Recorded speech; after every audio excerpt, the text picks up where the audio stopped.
My bones. Now, the ending could have been better. Hello again, friends, and you are our friends, and welcome back to another edition of Jim Cornette's Drive Thru, where we're trying not to yell.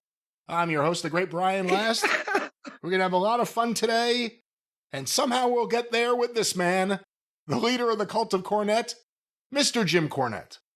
You know, Brian Last, here, I'll tell you what I'm going to do. I didn't want to have to do this in public, but we're going to go ahead and we're going to exercise a 3-month clause in your contract. We're going to renegotiate that. What we're going to do is we're going to pay you all of the money that we said we'd pay you if you'll stop playing that organ, or you can have half the money that we said we'd give you if you'll just keep on playing that organ. One or the other. Will I retain my music publishing rights? Oh, yeah, the publishing. Because that's where the money is. It's in the songwriting. It's not just in the music. Looky here. If you publish that, it would be labeled pornography. You can have the publishing, you can have the polishing, the tarnishing, the astonishing. You can have all of it, of that, and more. Once again, keep it all. I feel like I keep having to remind you, it's a growing audience every day, another new ear. No, it's a groaning audience. You've mispronounced that word because of your New Jersey accent. Another eardrum is unlocked every single day to the delectable sounds that disseminate from the Arcadian Vanguard organ. But again, this is a great day. It's going to be a fun show. It's 80 degrees outside. It's hot. It's so hot there's a gardener somewhere, but it ain't mine. Where the fuck are you? I'm over here now. It's in the 60s. It's windy and it's about to be rainy. That's my weather. So happy and rainy here today. But nevertheless, at least we don't have to worry about somebody calling us over the next 3 or 4 hours and saying, "Hey, remember how much I said I was going to pay you? Well, I want you to do the same thing, but we're going to pay you half." How about that deal, Ron? It sounds like a good deal to me. Well, again, I think you're gonna have to. I'm just prefacing some of the things we're going to talk about on this program. I think you may have to speak to my agent, Nick Piccolo. Is there a video of him happening on the internet right now? I saw it on Twitter. I guess the only thing I'm on. A video of him happening? I don't know what you're talking about. It's currently happening now on Twitter, where apparently he was, if this is indeed Nick Piccolo, he was doing somebody's call-in show, but he's got his phone in his hand and it looks like he's running around through darkened rooms with a close-up of his face. Type in right now, Google in, I don't know what you'd Google. You're a Googler. What do you Google in? Nick Piccolo video on Twitter or on podcast? He's done something lately. I don't know. I could probably get a quicker answer just opening the window and screaming. Apparently his Twitter account no longer exists. Oh no, it's back. Here it is. I don't know what just happened there. Wait a minute, it's gone. What? Well, that was what happened. Twitter said this page cannot be found, and then I refreshed the page, and here it is.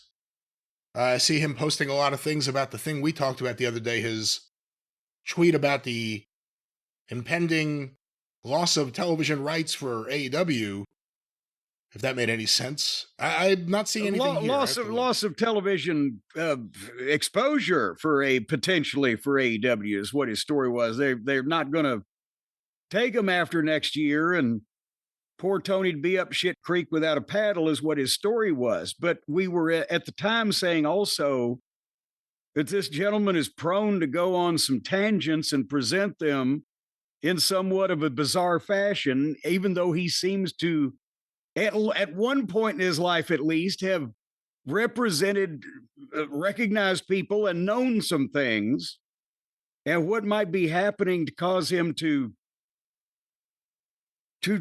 present his presentation of himself the way he is presenting it.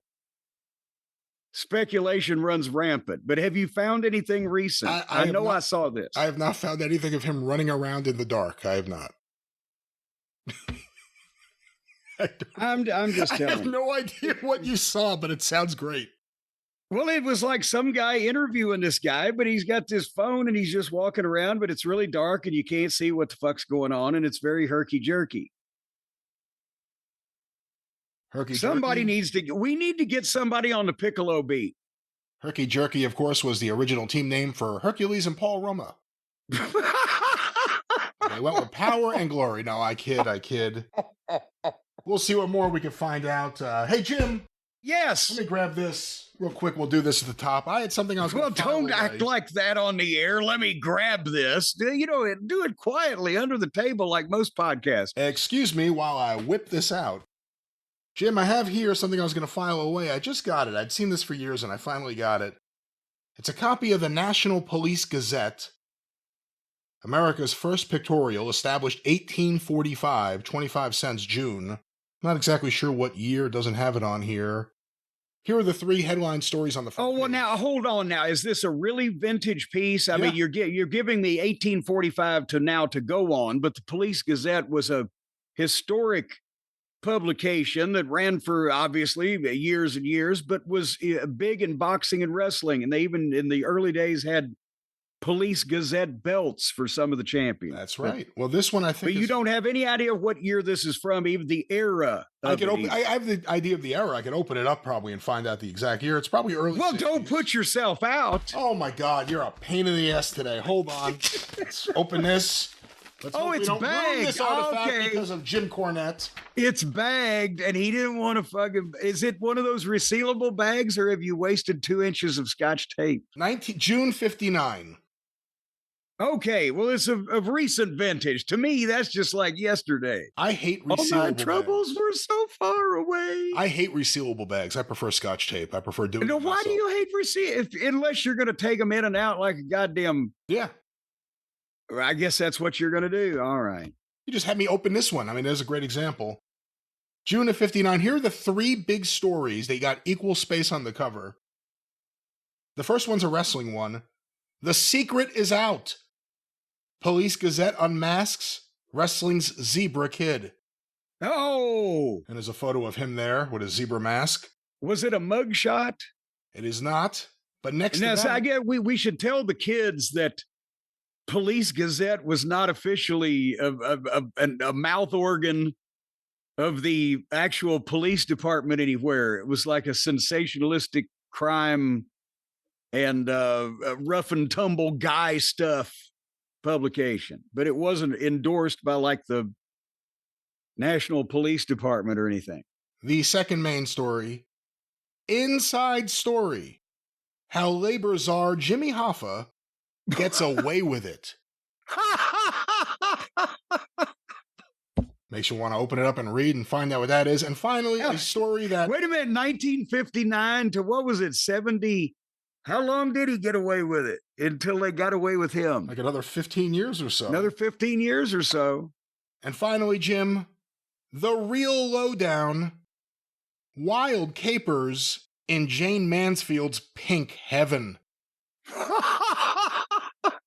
A headline that wouldn't work in 2026 the way it was intended in 1959. Jane Mansfield's Pink Heaven.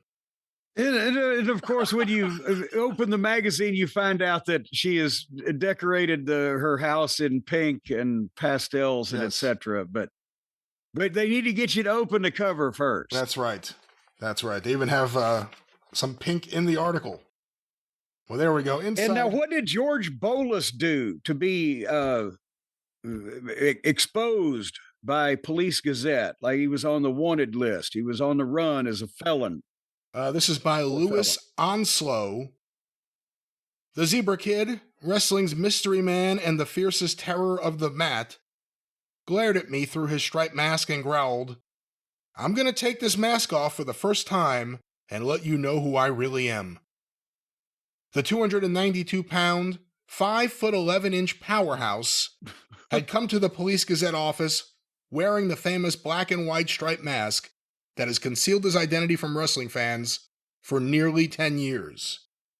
Let's stop for a second. Anything you want to say about George Bolus, the Zebra Kid? Well, he was, from what I remember, Brian, help me out, he was a very high-level amateur, collegiate, and like most guys at that time in the business, thought he could make some money. The Danny Hodges and the amateurs, the Vern Gagnes of the world, by gosh, were still coveted. But George Bolus was kind of as personnel, Dick Hutton. And when he got the black and white striped zebra kid mask and suit and whole thing, then he was a main event guy for, I wouldn't say on a national level everywhere, but he was high level in not only internationally, but several parts of the country before the territories, or about the same time the territories were forming, because this is 1959. So he was big in certain major markets. And then is this the turning point? Because later on in his career, he was billed as the Zebra Kid George Bolus. So is this when he voluntarily let people know when he voluntarily let people know who he were then, because a lot of people don't think it'd be like it is, but it do. Well, back to this, I'll read a little bit more. It's a long article. When he ripped off the mask, the Zebra Kid revealed that he is not so fearsome outside the wrestling ring as he is in it. For the mat's most ugly-tempered grappler turned out to be a rugged, 33-year-old college graduate and former AAU and Big Ten heavyweight wrestling champ from Ohio State University named George Bolus. He has brown hair, hazel eyes, and a wide, friendly grin. Sounds like a dating profile. That turns into a wicked snarl only when the wrestling fans are jeering and taunting him in the ring. He expanded his 54-inch chest, flexed his mighty biceps, and said, here's a quote, "People always think I'm big enough to take care of myself, so they want to see me beaten. I was not a successful wrestler until I put on that mask and started getting really tough with my opponents." How regular was that story where you took someone, whether it's Johnny Walker or George Bolus, who they had something but it wasn't working out, you just put a mask on them and it changed everything? Well, in a lot of cases, I mean, taking the entire lucha libre industry out of it, because it was customary to have a mask. But in American wrestling, which bled over into Japan, you didn't see masked job guys in Japan. They only brought over the top talent. And really, the American industry started with masked guys only as top guys. And then it was down through the years, it was prostituted into, hell, we'll make him the gladiator and he could do a job for, whatever.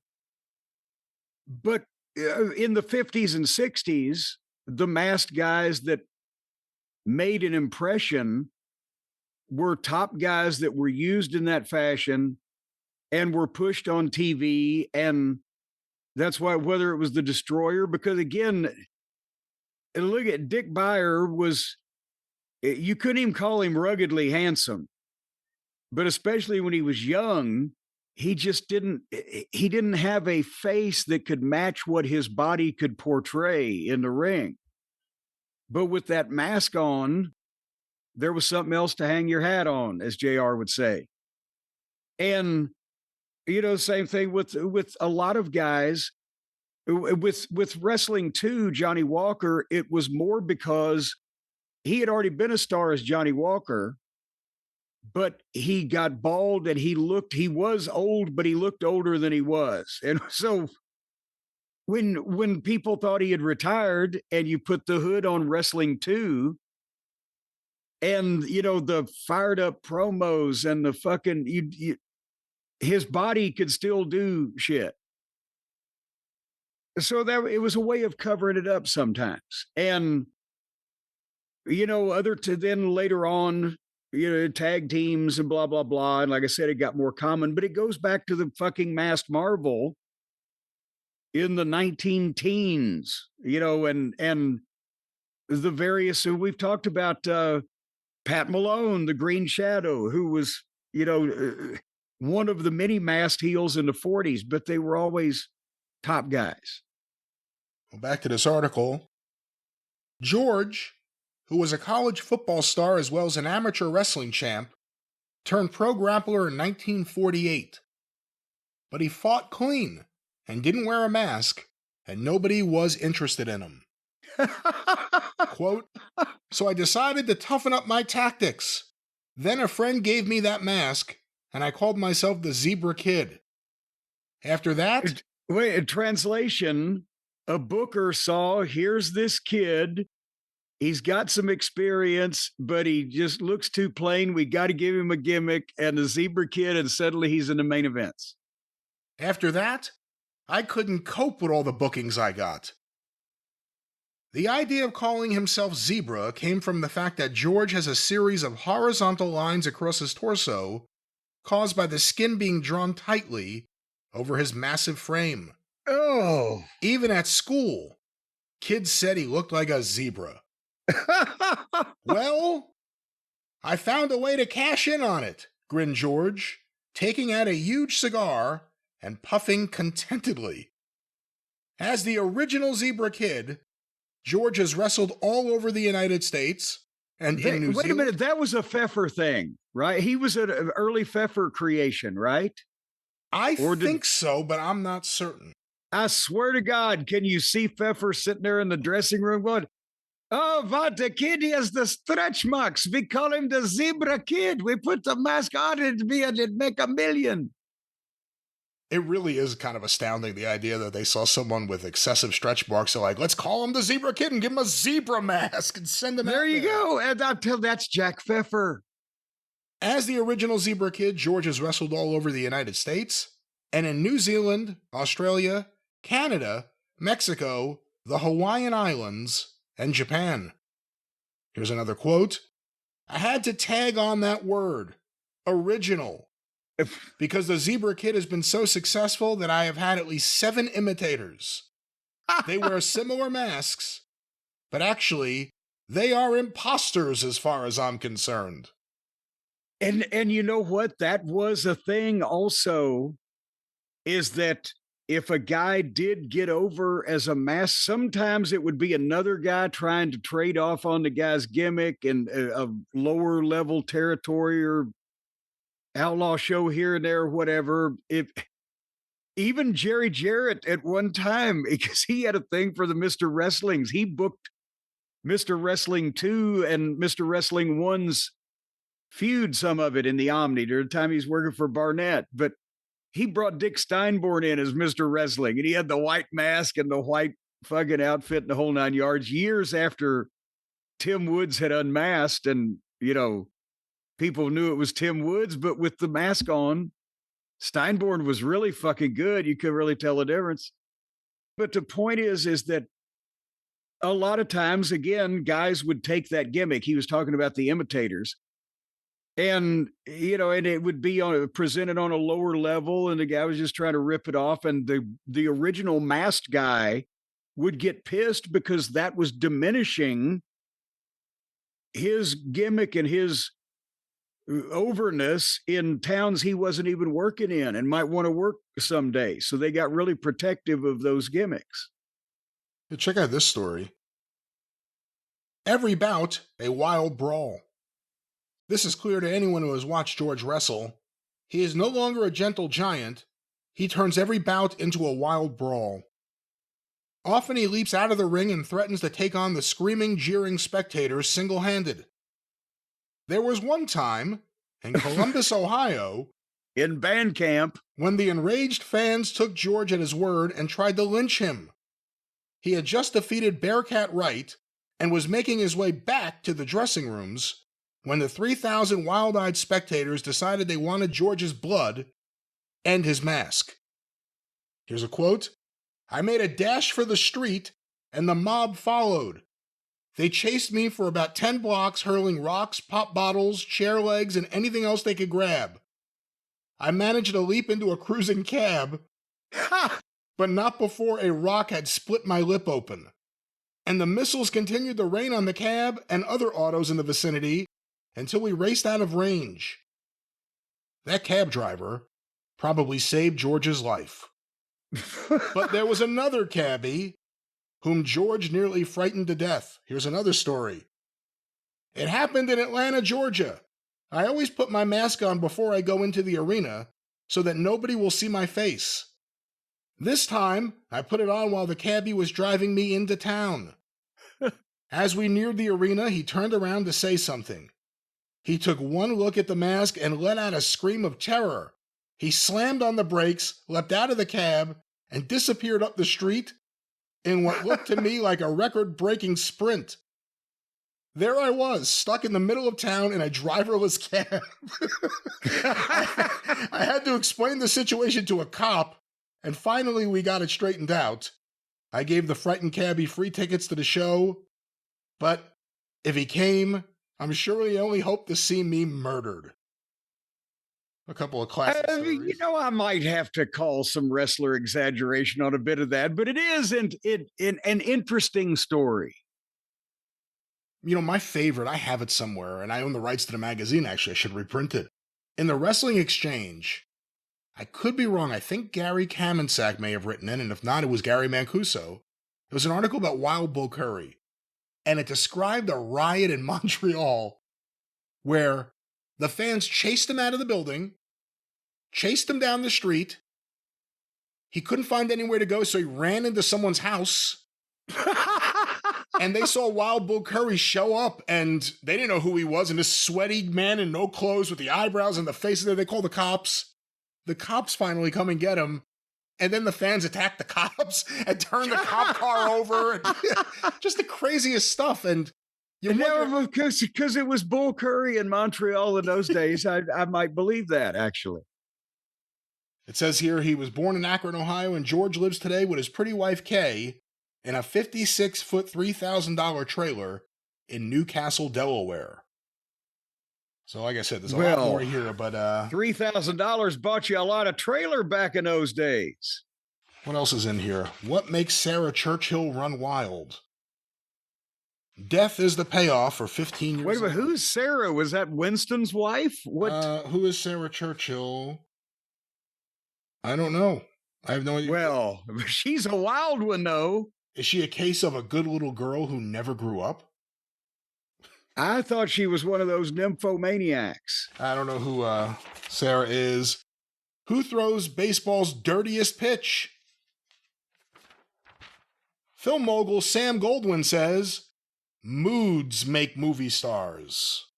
And here's Jill Ireland in a bikini.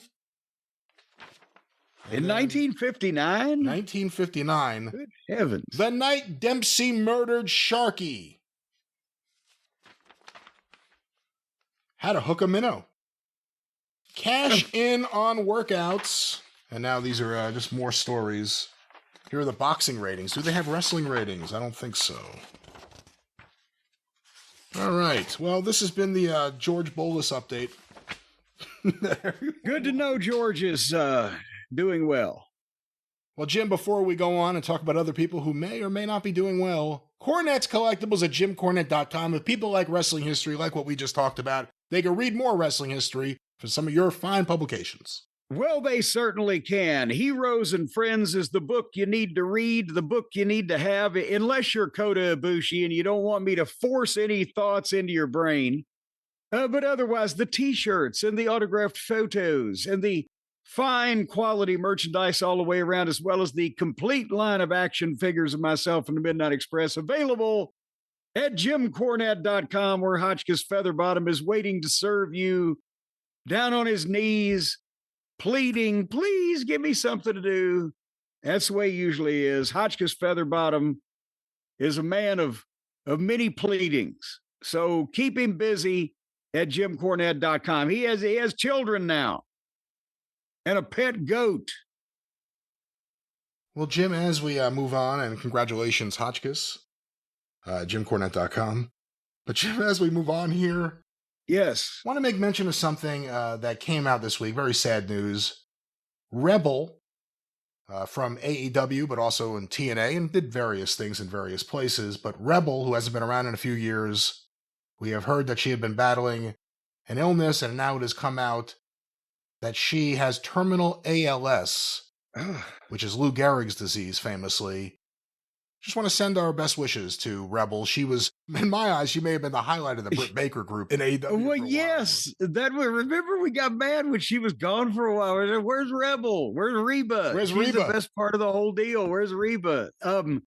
No, I haven't worked long stints with her, but I've met her several times, and just a nice, up-tempo, bubbly, cheerful personality. And I haven't kept up with all of her health issues over the years, the past several years, but I've known she's had some. But this is just horrible. And she is still a young person, and you would think, to look at her, that she would have been the healthiest person in the world, and it can happen to anybody, I guess. But yeah, we sure do want to send our best wishes to her, because that's a shame. And everybody that has worked with her for long periods of time has always had good things to say about her, from what I've seen. So, she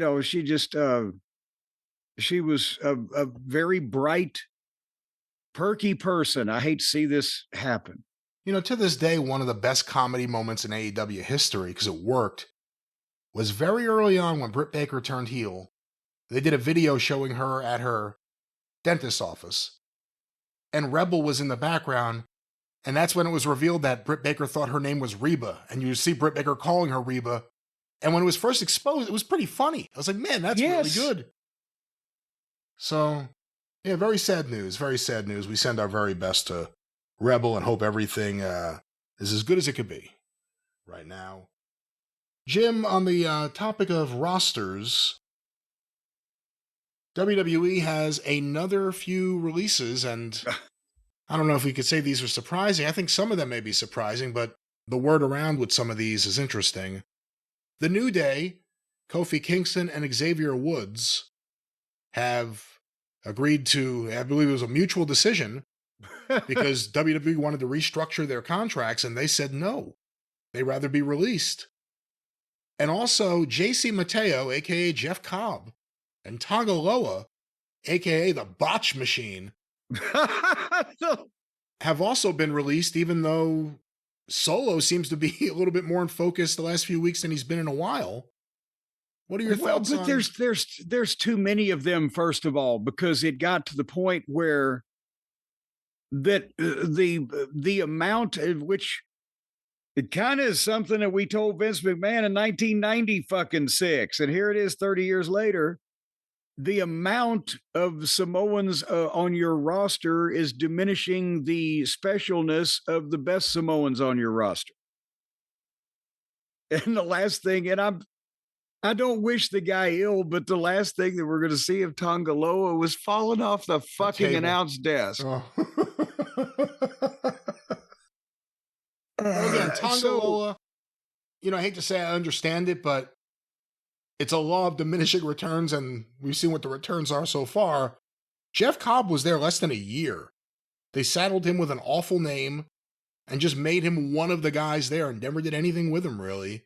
Yeah, well, and that's, again, he was in a group where he might have been the best in-ring worker. If you focused on each one of them individually, you'd say, oh, that guy's the best. But in the group, he was the fat little pudgy one. And who gives a shit? And the name didn't help. It sounds like a fucking off-ramp on the Ventura Freeway. So he just had... But the thing is, which we'll talk about in a second, but didn't he tell New Japan, hey, see you later, I'm going for the fucking, the big money over there? Well, he was actively gainfully employed when they signed him, right? That's right. He had made random one-off AEW appearances going back to almost the beginning, and then he was a regular in New Japan. A champion, I think. Wasn't he a champion? Did he have to give up a belt when he signed with WWE, or am I thinking of someone else? Nevertheless, I don't think he gets paid any more or less. I'm talking about the financial impact to these guys. The point is, if it's Tonga Loa who falls off the desk and other things a lot, okay, these things happen. This guy at least had a pretty good fucking job previously. And he left. Did he burn a bridge or did he just leave a spot that they've filled? For various reasons, this is all bullshit. I know some of the fans are saying, well, but goddamn it, they didn't give him a chance, the booking, and blah, blah, blah. What did they tell him they were going to do versus what did they actually do? I wonder.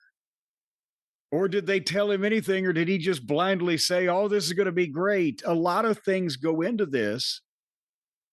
But the ones that the people are the most upset about are the New Day.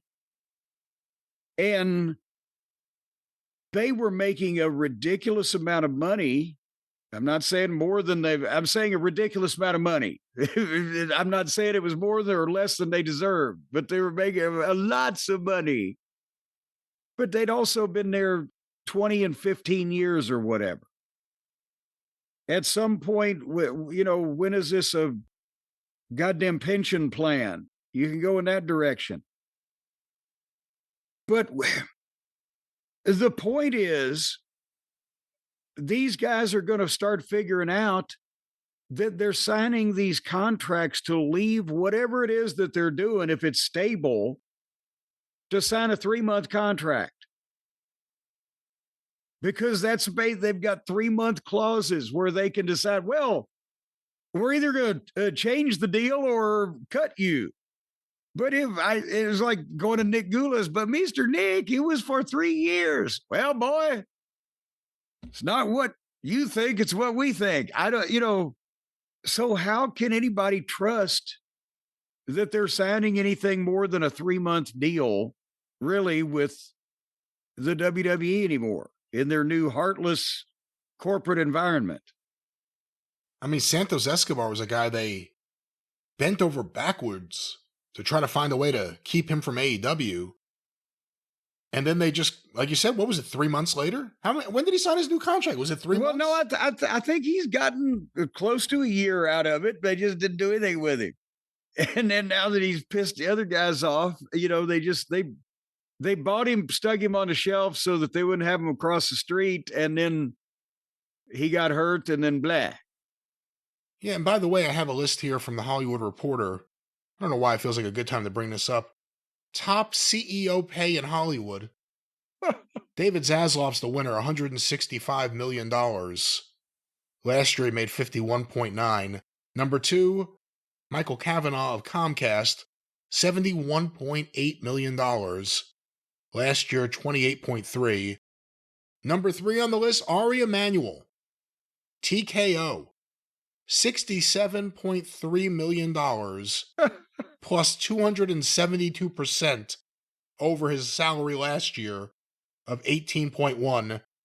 Lots of other executives on the list. Mark Shapiro, also $42.6 million, a 34% increase on last And this is a Hollywood list. This isn't the wrestling list, ladies and gentlemen, boys and girls. This is the list of all the people in Hollywood that have taken over now. These are people who looked at WWE the way investors or venture capitalists look at a lot of different businesses you may like that have gone away. They say, we'll saddle it with debt. We're going to pay ourselves a ton of money. We're going to try to cut expenses. We're going to try to have some synergy between this and our other operations so that we can cut back staff. They're making more money than they've ever made before. These big Hollywood players like Ari Emanuel, Mark Shapiro. And then they're cutting wrestlers left and right. Again, not everyone can have a job, but the image it presents at a time where you're pricing out fans, at times where there's commercials in the middle of the commercials, and everyone notices it, this story is going to get bigger and bigger. The next round of releases, they're going to keep releasing people. Not to say they're not going to keep bringing people into developmental or whatever, but they're going to keep releasing people. This story's only going to grow. You know what? I think I figured out the way to say what I was trying to say the other day. That Vince at least, I was groping for it. I said, Vince at least had some respect for the concept of the business. I think a better way to say it is Vince at least had some respect for the ability it took to be a main event wrestler at his company. And that's why that he liked to keep him and liked to fucking keep him over whenever he could. And the TKO group or whatever, Brain Trust, may just think, we've heard they say, oh, we need a younger roster. These guys are 40 now. Well, no shit, because they're over and they have been stars for years. But they may just think, okay, we can bring the new younger kids up from NXT and start putting them on TV like they're replacing characters in anything from Cirque du Soleil to one of the Vegas productions that requires athletic gymnasticry. They just revolve the cast. It's the show is the thing. And in wrestling, as we know, it's not the thing. The stars are the thing, but do they have a respect for how hard it is to make those and keep them? No. They're using AI to write their show. I don't think they have any respect for what it takes to really do anything in the wrestling business. Oh, come on. I don't think they're using AI they may be playing with it, but I don't think they're using it because it would be probably more exciting and chaotic than this pattern formula drivel they're giving us. Well, that's right. We'll get there shortly. New Day. Obviously can't call themselves New Day anymore. Can't call themselves Xavier Woods. I think Kofi may be his name, so he can't call himself Kofi Kingston, but he can be Kofi. You think they're going to go to AEW? I think he'll call himself Kofi's the King, son. Okay. This is the problem again. And besides, I never got the gimmick with the trumpets and the pancakes and the fucking blah. We've talked about it. Never got it. Didn't have anything particularly against the individuals in it, but yeah. But Kofi's been there 20 years. I think Xavier had been there for 15. With their making what was alleged to be 7 figures in the story because they said, hey, that's the deal, right? The story going around is they said, well, we'll give you half of what you're making now and we'll keep you. And they said, well, fuck you.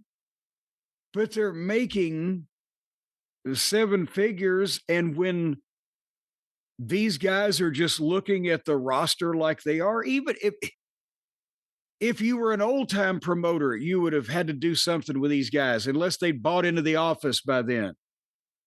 20 fucking years, just give it a rest. If now this company can afford to just keep them and pay them to stay home like Tony does, but it's obvious they're not going to. But really, what else is there to fucking do?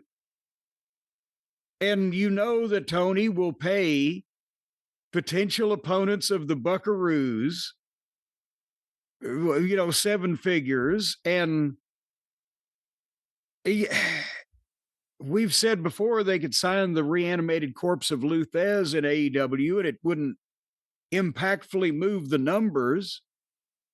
And I think past maybe the first week or two on TV, depending on what rating method they might be using that week, they might pop some of the better numbers they've had in a while. And I don't know that, again, these guys can make a difference in the business, in the vacuum that is AEW, but they'll probably go there. Don't you think? Yes and yes. I don't think they'll make any difference to the business, but I think they'll go there. And I think Tony needs people who are actual stars on his roster. So in that way, it's better them than a Daniel Garcia, a Wheeler Yuta, whoever it may be. But that's why WWE was okay with this. WWE had to know if we offer to cut their contract, they're going to want to go. I mean, it's a kind of a nice way of releasing someone. And WWE had to know that they would probably want to wrestle the Young Bucks, the dream match they never got to have. WWE, they made the decision that them going to AEW won't matter. And that's why they're doing this. Yes. Not that that's the only factor. Obviously, they need to save every cent they can, WWE. They may have to take the water coolers out of the office soon. But if WWE was afraid that these guys were difference makers, they wouldn't have released them. Or let them go. I think it was they pretty much understand in the WWE or the TKO hierarchy that very few people, if anybody in the world, is a quote unquote difference maker for AEW. So there would be some guys that there might be some level of embarrassment if they somehow found themselves signed by Tony for billions and billions of dollars. But for the most part, they know that nobody that they would want to release anytime in the near future would be able to make any difference because they've figured out Tony's level and Tony's structure. And how that nobody else has made a difference when they should have. And then also they may know something inside because they're Tony's like the billionaire kid that none of the regular real billionaires wants to play with, apparently, because the fucking big time multi-billionaires in TKO and Hollywood and the criminal United States administration and Paramount, they all talk to each other and they know what's going on. So do you think the WWE office knows something about why they don't need to sweat Tony Khan? Otherwise, than the obvious, it's on the face of everything. I think WWE knows they don't have to worry about AEW right now. And I think wrestling has to worry about AEW getting a good media rights deal because, well, it doesn't really matter. Tony could pay. I was going to say, if all of a sudden AEW can't pay wrestlers what they're paying them, then WWE gets what they really want, which is to cut salaries and not pay people as much. But Tony will pay everyone no matter what. If he had no TV, he can keep paying everyone. Nothing could stop him. And you know, well, it would be embarrassing if he stopped, so therefore he won't stop. But anyway, it's just again another one of those examples of it's a new day in the WWE, and they don't give a shit. They want goddamn results. If you want to goddamn walk on the sidewalk in front of the new Titan Tower, you better be ready to hand over your pocket change, motherfucker. Well, Jim, every new day is a new chance to eat well and eat healthy, have meals crafted by chefs, have great, delicious, fresh food sent to you. I am a big fan of Factor. The new day will now have plenty of time to eat right and get off the road. But let's tell all the listeners about our friends at Factor who have those delicious meals. Well, that's what I'm wondering. Is that what the New Day need to be doing? Because they're noted for pancakes and things like that. Are New Day going to become the celebrity deliverers of the Factor meals? Now, this would fit. Because so many of our fans are fans of Factor. Because they have factored in all the time that it takes to shop and prep and cook and clean up afterwards. And they have come up with the conclusion mathematically that Factor has meals not only built around your goals, whether it's weight loss, nutrition, protein, or more, but it's easier because every meal is crafted with functional ingredients. Those proteins, well, they do a variety of things. Chemically in your body, they enhance your physiognomy, and the colorful vegetables and whole foods and even healthy fats. Those are fats that have been sent to a fat farm and have been made to exercise. So when you eat them, it's like eating muscly and fat instead of fatty fat. Listen, everyone knows that's not what that means, and everyone knows there are different kinds of fats, and of course, there's different kinds of proteins and different kinds of there's just great food everywhere is what we're talking about here. Vegetables of different colors spread all over your plate in gravy. Folks, these are fresh, never frozen meals. There's over 100 rotating weekly meals. They show up like that on this giant lazy Susan. And as it's spinning around, you just snatch one off. And every time you snatch one, you get a point, unless you snatch the whammy, in which case, then you lose your goddamn turn. Your meals will be static. There are no turns. Well, they say they're rotating. They don't have them all 100 at every week, I guess. You got to jump in and check all the time. Globally inspired flavors, Mediterranean and Asian. And there's things from the Belgian Congo as well as the Antarctic Circle. So there's always something new to look forward to. Not and that you we're can try aware of. We can't promise things that aren't there, Jim. Nothing. Well, from I the think they get the Antarctic Circle. swordfish from the tundra. See? So there you go. I see nothing. You said you think. I don't think that's true. I think the swordfish from the tundra? I don't believe they. You don't think the swordfish come from the tundra? I don't know exactly where they're doing it or how. Well, they're then getting you it, but can it's on try your the plate. newly launched, ready to eat salads. They've launched these things. They're flying through the air. They've got vibrant ingredients like elote corn and miso edamame. And then regular old lettuce that my rule is don't eat a salad if a rabbit won't eat it.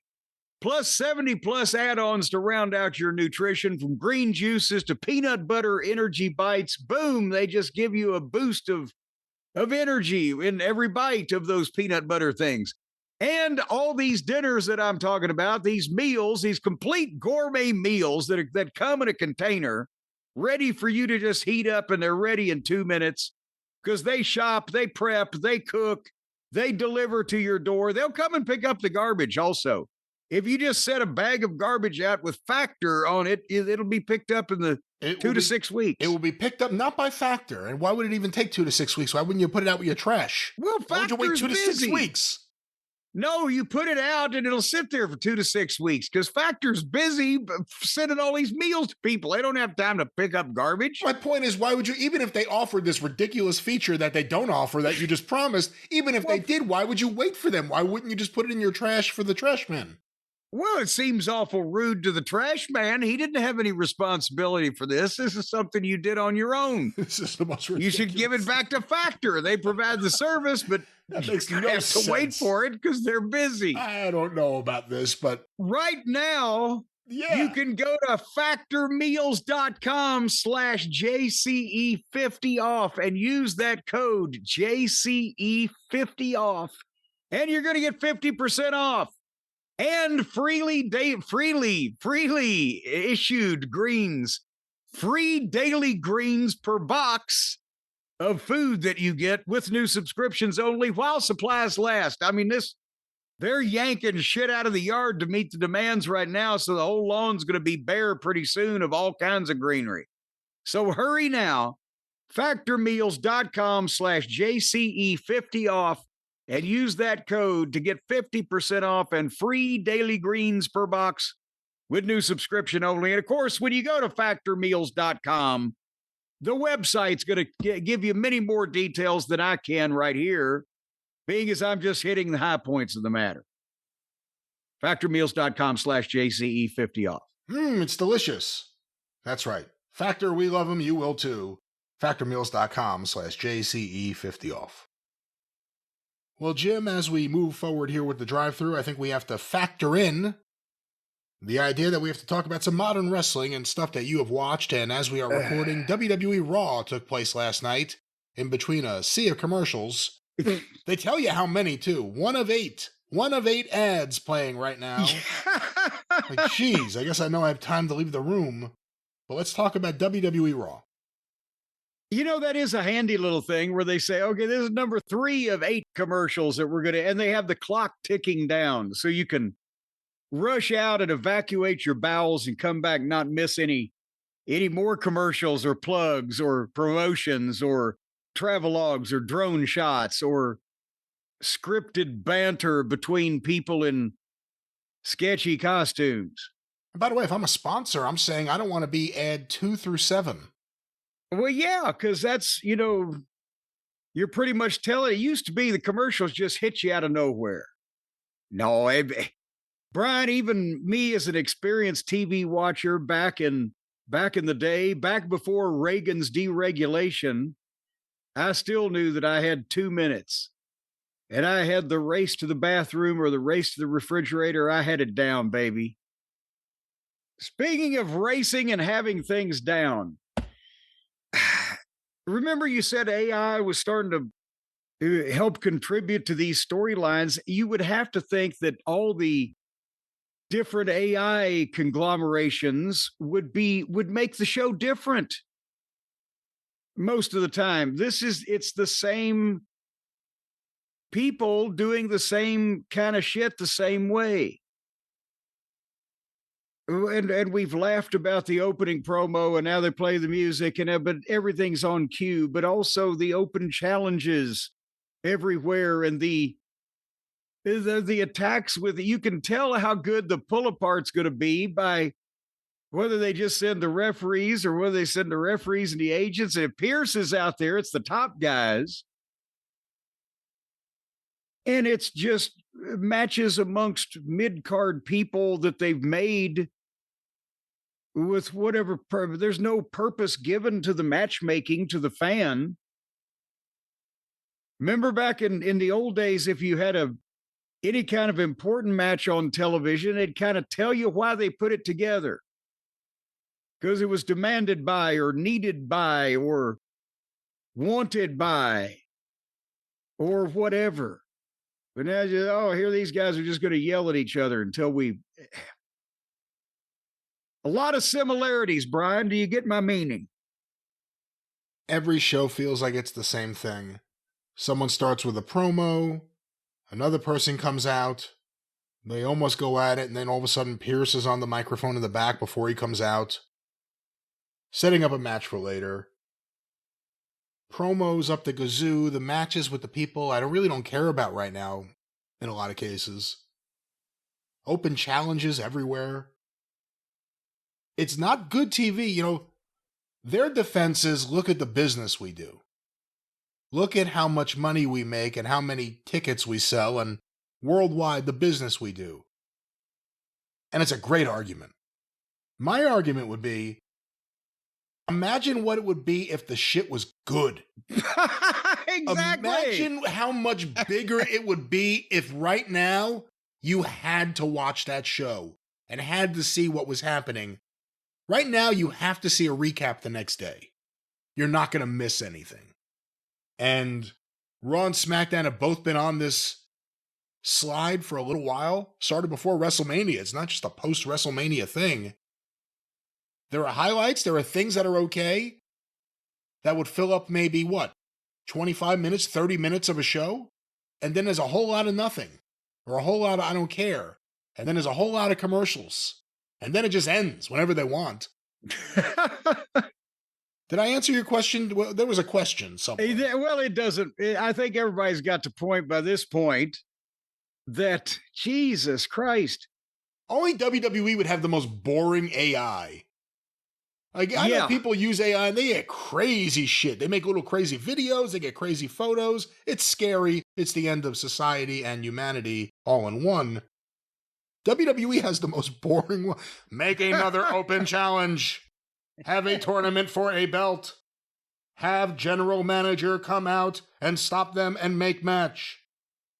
The shows suck right now. The creative sucks right now. It's not just the writers. It's the writers. It's the process. And clearly this is what Triple H thinks is good wrestling.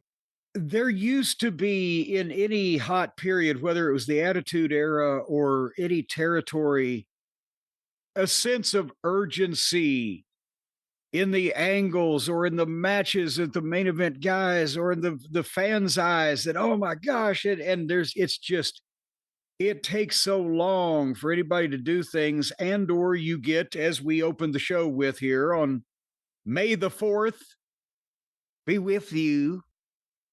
You get a couple minutes of wow, and then you're sitting around for 45 minutes, letting the wow settle down. But they did the misdirection play where Roman came in for once before the show started, as the show was starting, and he's looking for Jacob, but he's pissed off, and he's about to go out, and right as Pierce has been able to tell him, look, Jacob's not here yet.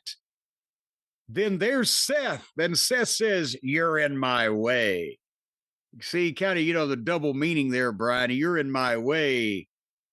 And of the top dog position, and he goes out the gorilla position. So now you got Seth coming out, and he gets about almost a ringside, and Braun just jumps him from behind and just beats the shit out of him. and the officials and the security, and they get him back, and then he breaks loose and he spears Seth.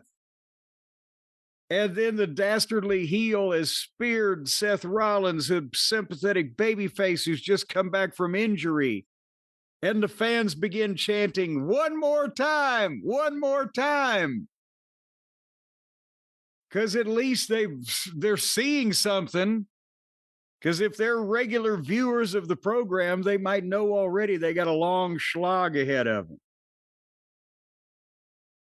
And of course they're going to face each other at Backlash, where hopefully nobody will get whiplash. But nice flurry way to start the program, and as we'll see, then they followed it up with an hour or more of not much, depending on how charitable you want to be. I got to tell you, I got to work out with the vision. You see Braun Breaker's arms? You see Logan Paul's arms? Their arms are getting bigger and more defined. That's not the comment I thought you would make first, but well, I'm glad to see that you're studying their fucking physique. Braun Breaker's arms look good. It makes me want to go down and work out. Yeah, this is all right. You know what? I didn't or take the Vision vitamins, oral or injectable. That's right. Hopefully, I can avoid whatever vitamins Theory's on. It looks like he's glued pubis to his face. Come on now! Facial hair I've ever seen. He's trying to find himself. You know, I liked Rollins here. I liked the little interaction with Rollins and Reigns in the back, because that's never been resolved. So that's like, you want to talk about things for the future? If done right, could be pretty cool. Rollins and Reigns finally just go at it, go nuts. The big feud. Crazy, go mild. Yeah, I mean, this was really just a thing to set up the pay-per-view, and another thing for the pay-per-view. We'll discuss the pay-per-view a little bit later on. It was a good opening segment, I think. Good energy. That's about it. There's not really. I mean, it's a nice. It was a nice. Again, you know, the fans are chanting one more time, "Kill that baby face," because your spear is cool. But at least they were interested. But then my interest level went downhill. We were followed by Finn and JD. They had a match. And then Penta and Javon had a match with Ethan Page and Rusev. I wonder if he sold that property in Bulgaria, Brian. Might want to have a place to retire to. And then Becky and Saul Ruka got in each other's face and yelled at each other. And I saw the clip on Twitter that poor Saul went for the front flippy do and slipped on the ropes and then came off the bottom rope, and Becky just kind of face planted herself on top of her. Which that move doesn't make any sense anyway, but we won't go into that now. And then I stopped at Hendry and Theory, baby. Because Joe Hendry, again, has some charisma and can really do the music thing. And as much as these people like to sing these days, one would think he's right up their alley. And he did the deal in the ring, playing the guitar, singing the Fire Logan Paul song. We got to fire Logan Paul. And the people are there waving the lighters or the phones or whatever it is they're waving like they're at a concert. And out comes Logan Paul, and Theory now is like the best relationship I can think, Brad, you'll pop on this, is Logan Paul is Butch Reed and Austin Theory's Buddy Landell. He wishes. Come on. Oh, come on. But you know what I'm saying, the relationship. Where the one is the stooge and the other one's the fucking egomaniacal star. And the Logan Paul's pissed and he sends Theory in, and Hendry gets a flurry, but Theory takes over. This gets heat. The people were chanting, "Logan sucks." While Logan's at ringside, Theory's beating on the fucking guy they like. And again, I'm sorry, Theory's he's the only one of these guys I think that I would actually work with at my current age and physical infirmity. He's the only You one think that it'll I happen at look last at. match? No, but I'm saying if I had to, I say, give me him. He won't hurt me. I'm just telling you. And he's great right now in this stooge fucking position because the package gets heat, but Logan Paul needs a stooge. And that's why I say the Butch and Buddy thing is, I think they need to explore this as a tag team, but also just whenever you see Logan, you see Theory and a blah, blah, blah. Anyway, Hendry made a comeback and Logan Paul jumped in and got on him, disqualification.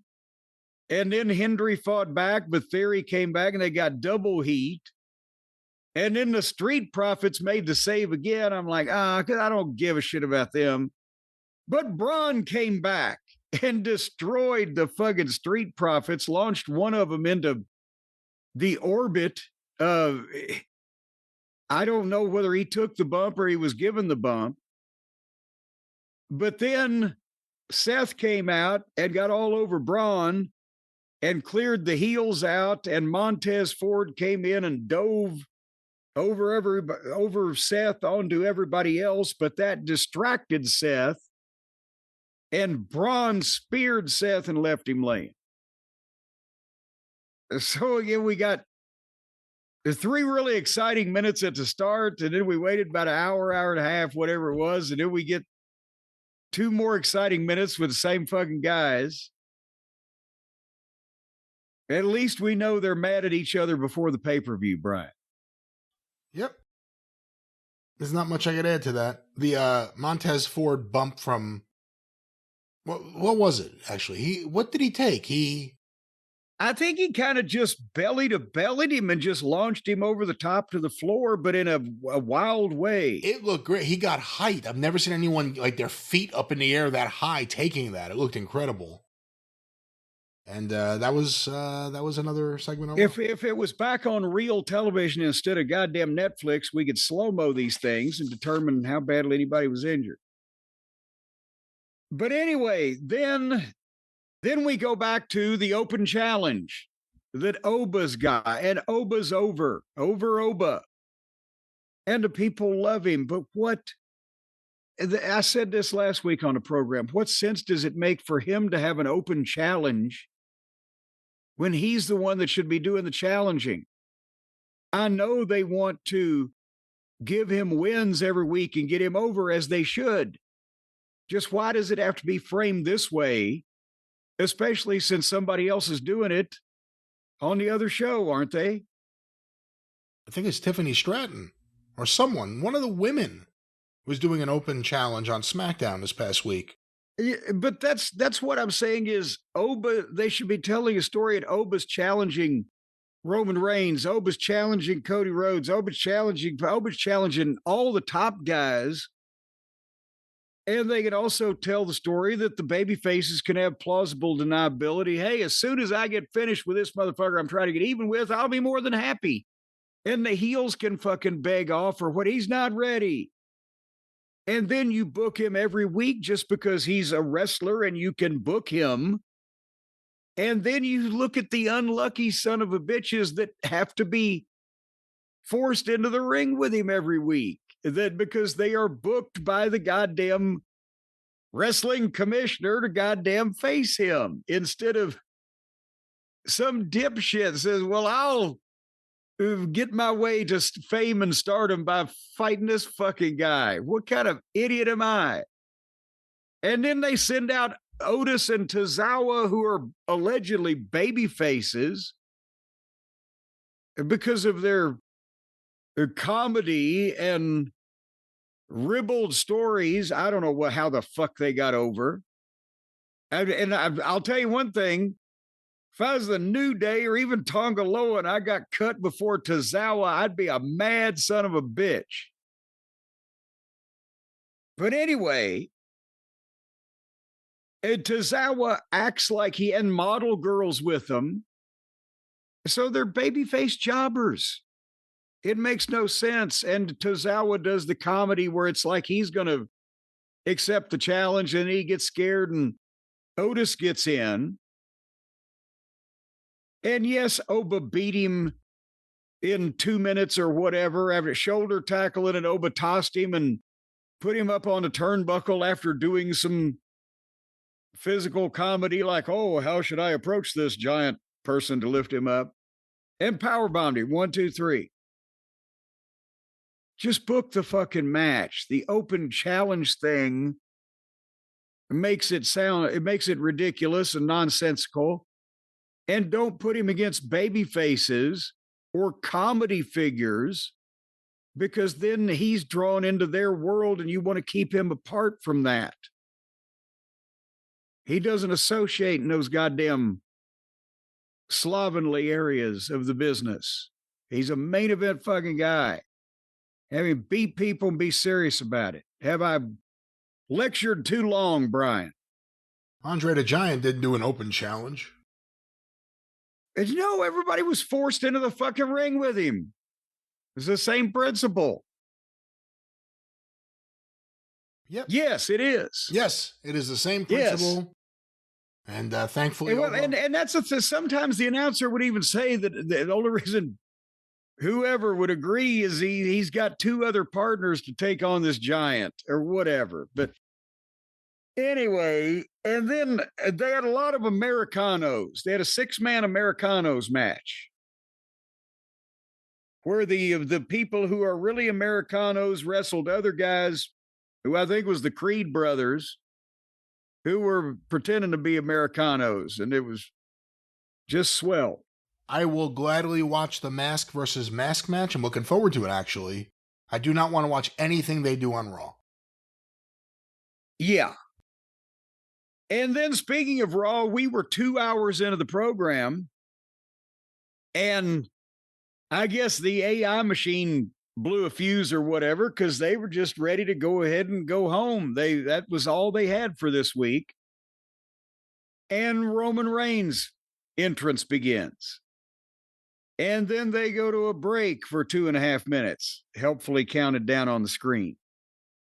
And then they come back with a couple of plugs and some pyro and some milking. And Roman sits down. And then we get Jacob's entrance.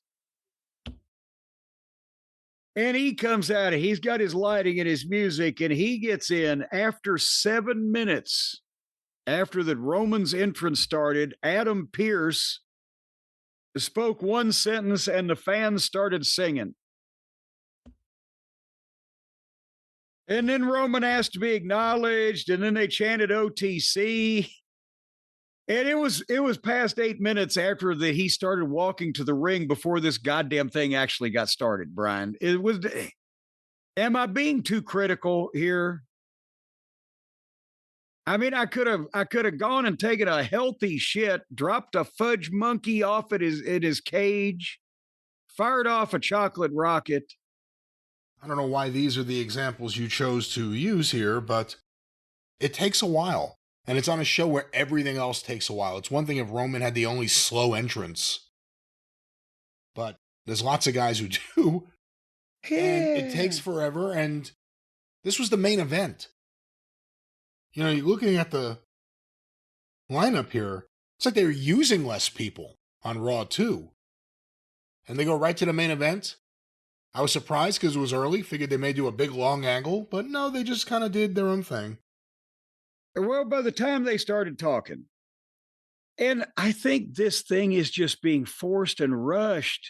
The whole reason why you would want to see Jacob Fatu against Roman Reigns is because of the family background and the family dynamic and the way that they've all related to each other. And they're all in their 30s and they've given us everything in 3 fucking weeks. There's no slow build to this whatsoever. And Roman is a condescending guy as a baby face because he's being Roman, calling him little cousin. But hey, I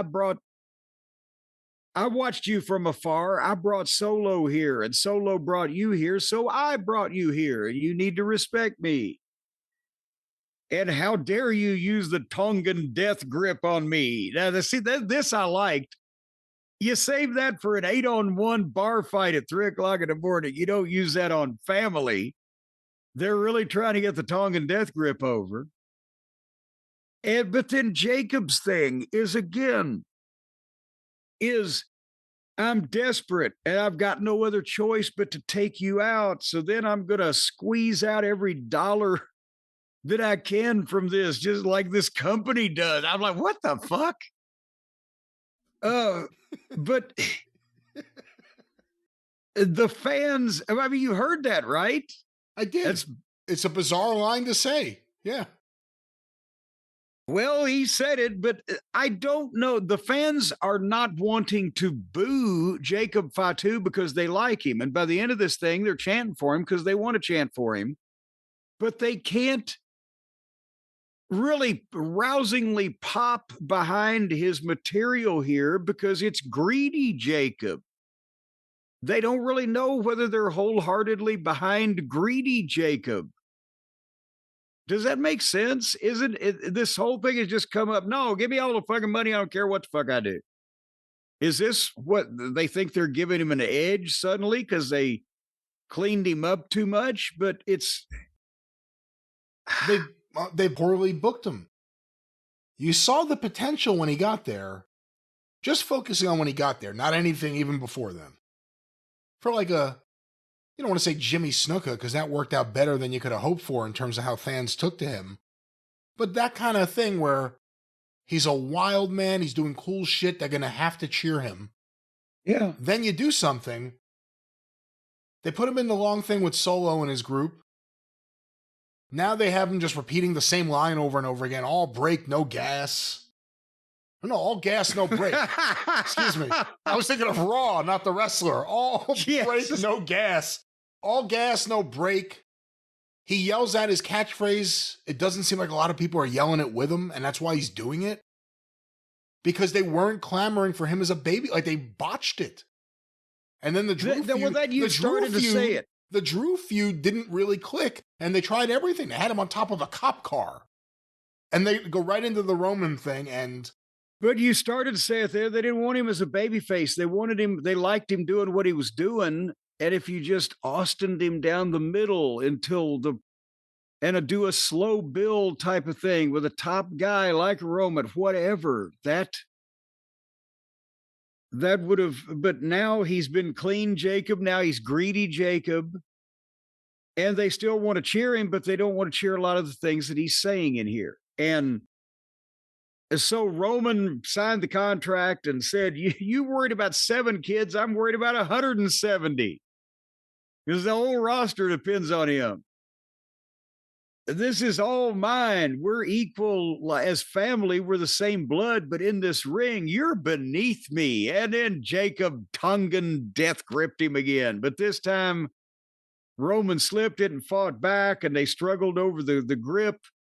But finally, Jacob got it and slammed him, not through the table, but the table turned over, and it looks better that way because I'm sick and tired of these fucking things breaking.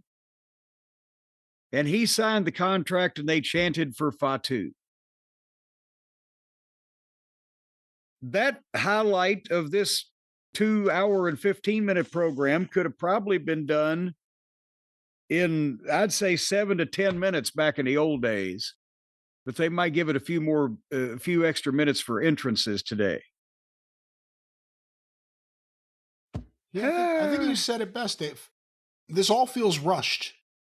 There's something to be done with him and Roman, and this wasn't the way to do it or set it up.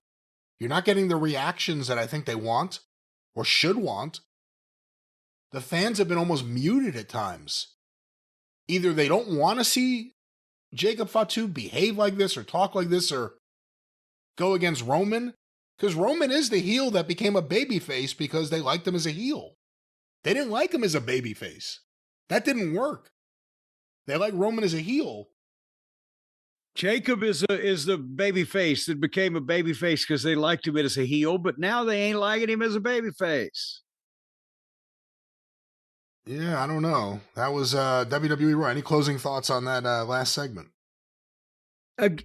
What do you think of their attempts to get the Tongan death grip over? They got the spike over years ago with Solo. Well, yeah, that's the only good thing about this is at least that's the way you get a hold or a move or whatever over. You even have the top guys show the effects of it and even talk about it in reverent tones. I get all that. That's fine. But maybe they have again, it would have been wonderful if Jacob had been using that to hurt people for fucking 3 months and then suddenly he dows, you douse, to do it to Roman. Oh my God, a member of his own family, but it's come out of nowhere. Everything's come out of nowhere. Cinderella story.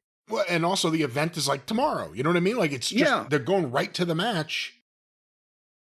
I guess we should bring it up here. A lot of buzz this past week. It was revealed that Roman Reigns was pulled from all of his June Raw dates.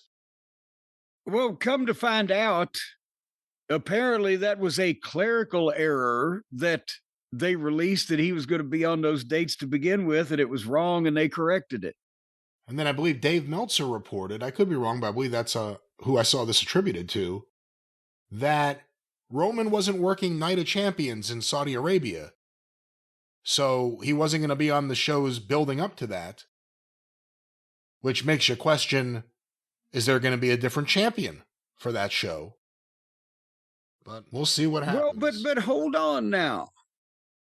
Didn't they set some type of precedent on the Saudi shows that they have a Saudi, a crown jewel champion?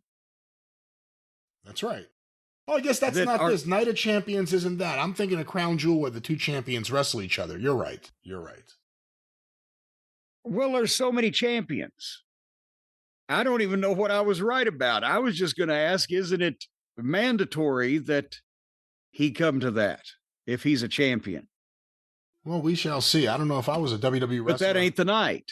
If I was a WWE wrestler, I don't know if I'd want to go to Saudi Arabia right now. Well, no, I think they're all insane. And again, but anyway, my closing thoughts on Raw are they don't have a passion for the industry at the top. They have a passion for money. And I don't know what's going on with the creative team and what limitations or pressures they have or things that they're told to do or not do. But boy, howdy, if there's 18 of them and this is the best we can get, then there's something wrong. And I'm afraid Tony Khan, AEW, has gotten as big as they're going to be. And if they were going to be bigger, it would have happened before now. And yes, they can, sign Lewis and Clark to fucking draw a couple of extra viewers or a few extra pay-per-view buys, but on a whole, they're as big as they're going to be. And if the WWE pisses off 100,000 of their fans, then Tony may pick them up. That's not a game-changing thing. And if the WWE just makes a complete piss pot out of this whole thing and or runs everybody off, then they could sell it for parts and be done with it.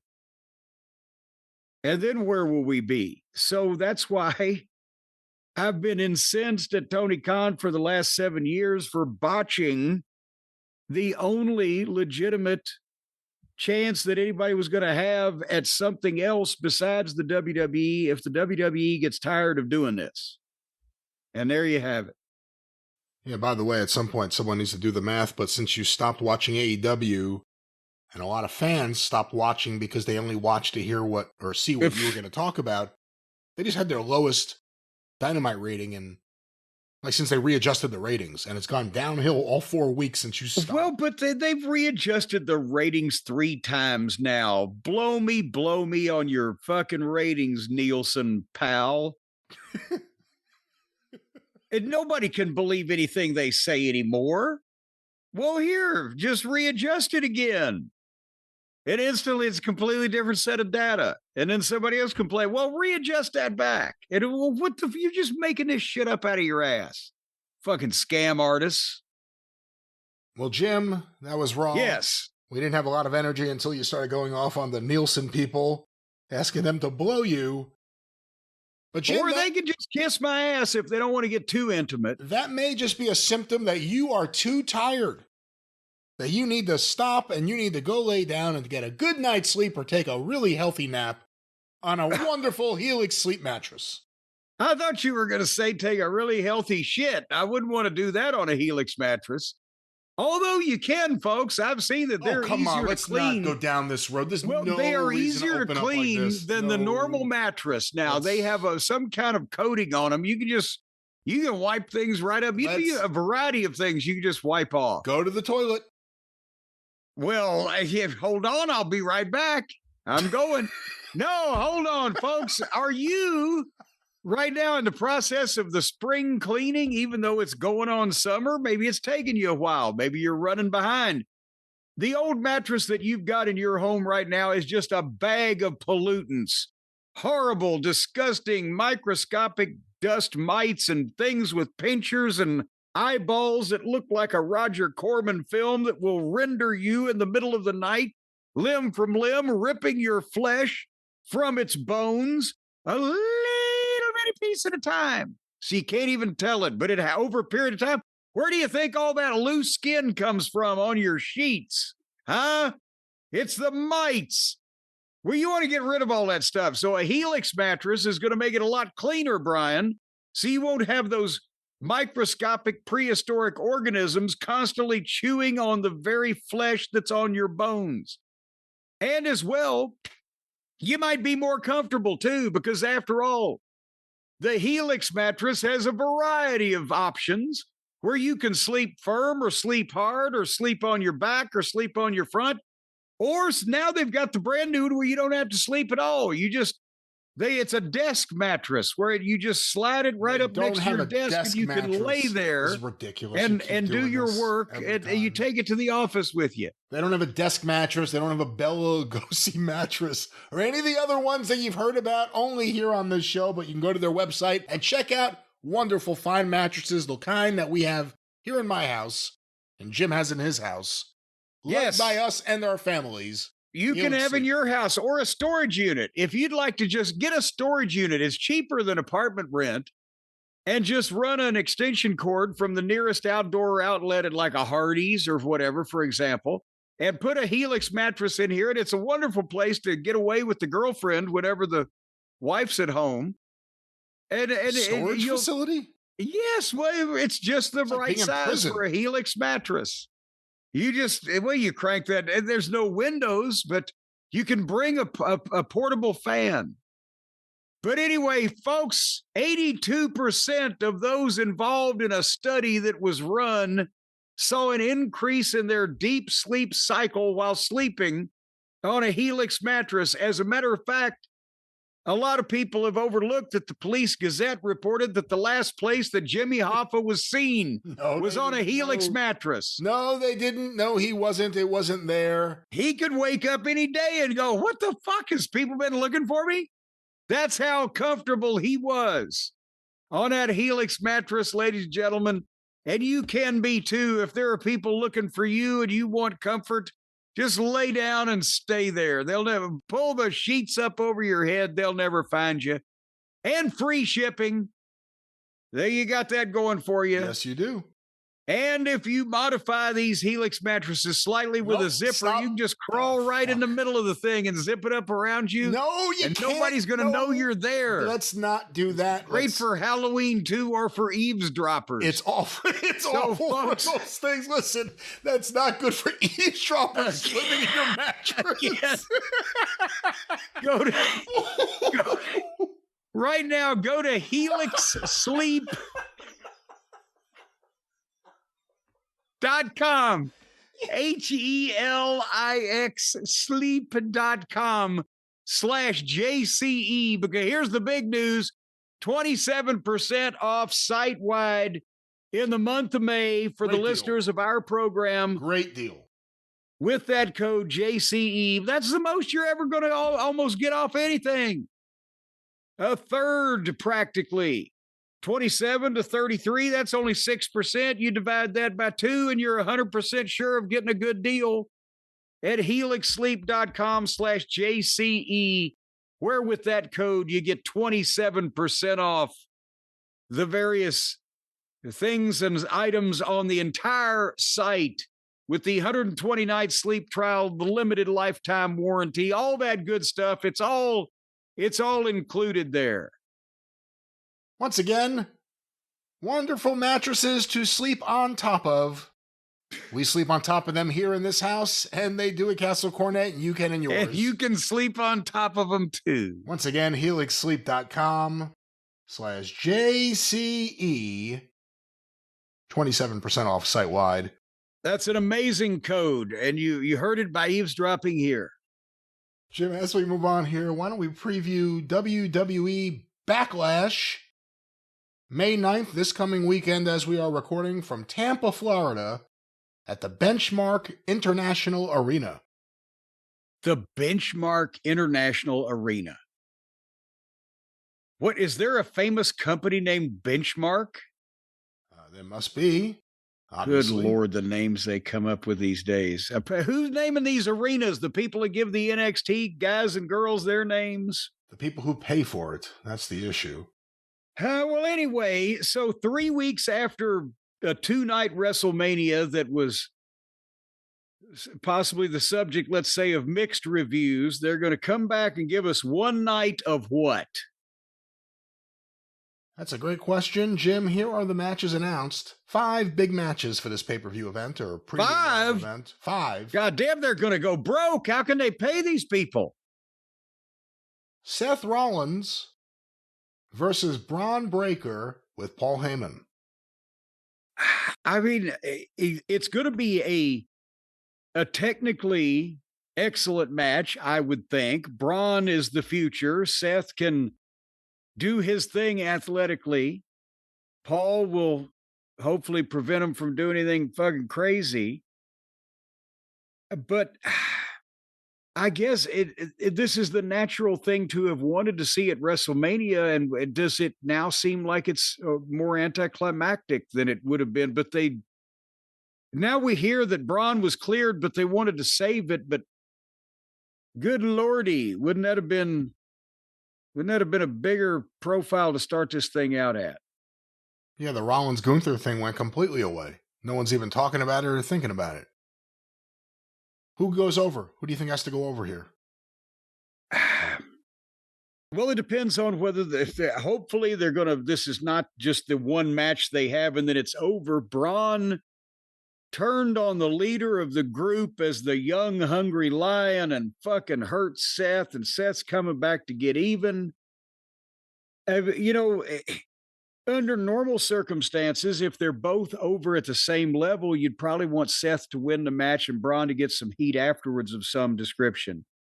But since Braun has been out hurt himself and hasn't really had a strong run leading up to this, I think I would put Braun over and give Seth some kind of hope of getting even afterwards, possibly his hands on Paul, and then Braun facilitate the Walrus's escape, but Seth still chasing after him to get what he wants, that type of thing. But who am I? What do I know? Jim, a match that I'm sure you're not looking forward to, but I am. I think this will be good. Oh, boy. Io Sky. Oh, crap. Versus Asuka. This has been building for a long time.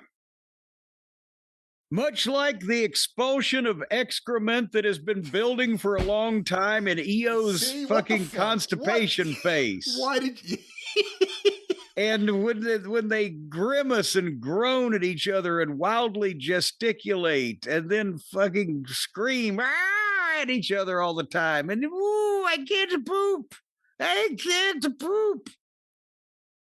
And yeah. All right, I think it'll be really good. Like I said, it'll be really good. One of them's going to poop. First poop match. The winner is the first one to draw poop from the loser. Again, Kairi Sane was a part of this, and instead of letting it play out to the pay-per-view here, they let her go a week ago. That's interesting. Well, that's because she had to go. All right, let's move on. Jim, for the United States Championship, the champion Trick Williams with Lil Yachty versus Sami Zayn. Whoop that trick! Whoop that trick! Whoop that trick! I am going to probably like this because Sammy's a full-fledged heel. Trick is he's just being Trick. Didn't we learn a long time that he was bout it, long time ago? In NXT, wasn't Trick the one that was bout it? I think so. Well, now it's all about it now. And little Yachty can do no wrong. Mm-hmm. That's right. Mm-hmm. What are you? Is this the way you and your friends used to talk about Handsome Jimmy and Jerry Lawler? That's right. Oh, Handsome Jimmy, he's so cool. That's right. What do you think of Sammy's heel work right now? Well, it's good because there hasn't been that much. Because he's not being a stereotypical heel. He's been the fucking frustrated, misunderstood guy, and then the little weaselly guy, and now he's still a little squirrely. But I'm enjoying this new presentation for both of these fellows. Who do you think goes over? What is this for? Another one of the belts? Who's U.S. got title? one? Trick Williams, the champion. Oh, he ain't losing it. All right, we will see if the Gingerbread Man returns at this event after being killed off this past week. Oh, that's right. It's another thing I didn't watch. And the reason I didn't watch it was because Sammy beat up the Gingerbread Man costume. The promo was really, really great up until that point. Sammy's excelling as a heel by not being a heel right now. It's really good. And then he beat up the Gingerbread Man. They killed him. Jim in a tag team bout. The Miz and Kit Wilson versus Danhausen and a partner to be named later. I mean, if this was again one of the pay-per-views of days gone by where you had, 7 or 8 big, matches, and 4 or 5 of them at the top were really what you could consider big with stars, and you had the little gimmick match, but we're getting 5 matches, and this is one of them. Who do you think the surprise partner will be? Do you think it'll be like Vince or maybe Cena? Cena doesn't want to go away. Frank or Liza? You know what? They would wake a lot of motherfuckers up if it was Punk. If Punk just came out and fucking whipped Miz and Kit both in about a minute, and then Danhausen covered them for the pin, then that would wake people up, and it might get somebody that figured, well, I could skip these shows. Well, that wasn't boring. Maybe I need to fucking tune in. But anything short of that, I don't really see how I'm going to care. And Jim, on the topic of John Cena, before we get to the main event, he tweeted out yesterday as we are recording, "It's official. I'm headed to WWE Backlash." God damn. After months of planning. I wonder if he even took his bags off his bus. After months of planning and effort, I'm so excited to break some history-making news. I can't promise it'll be perfect, but I can promise it will change the WWE experience for superstars and fans. See you live Saturday in Tampa or at home on the ESPN app. And obviously he's been plugging the Club WWE waiting list on TV, and he's also selling Hondas. Busiest retirement in history for anybody. He hasn't missed a pay-per-view yet since he retired. That's on every fucking show. It's so good to see all of you again since last month. But again, they're advertising now is what is he going to be, a ringside reporter? And are they going to start giving people like Cena to the equivalent of Tony Khan's big announcement? Turns out Raw is moving to half an hour earlier. Is it going to come down to this? I think already they're certainly wringing all of the juice out of Cena's fruit, or whatever that simile is about this company. what can the announcement be? And that's exactly what they want us to think. But is it going to be something worth what we were thinning? It'll change the experience for superstars and fans. That could we're be instituting being run security over by a fucking truck. at the hotel. I mean, yeah, extra security. We'll walk the fans in and the wrestlers out. We'll see. Okay, John Cena announcement. And then finally, Jim, the main event. Jesus Christ! Wait a minute. What's it? That's it for the World Heavyweight Championship. Roman Reigns, the champion, versus his cousin Jacob Fatu. I think they're going to have a good match because they're motivated, because they're family. It's a main event. Roman has a different enough style from the rest of the family that I believe that it will be different enough from Fatu that it can work and both guys can do their shit and be special rather than having this kind of bizarro world Fatu versus other Fatu thing like they got with Solo. And the only problem is they ain't switching the belt. So that's why it almost has to end here because I don't think they're going to put the belt on Fatu anytime soon. So he's going to get beaten. He's not going to be able to do anything about it. So does that do anything for Fatu? Even if they had a longer build to this where they even did some kind of either had a match, an impromptu match on television where Fatu got a 3 count on him, but it didn't really count, or the title wasn't on the line, or even do some kind of fucking Samoan meetup on the beach and have some kind of fight that potentially Fatu won in some fashion to lead to the title being on the line. But he's going to get beat, and I don't think he's going to get any goddamn answer back for it either. Well, that's WWE Backlash. It sounds really exciting. Lots of commercial breaks, I'm sure, if anyone needs to make something to eat or go to the bathroom.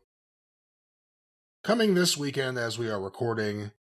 But Jim, with that, we shall return right after this short commercial timeout.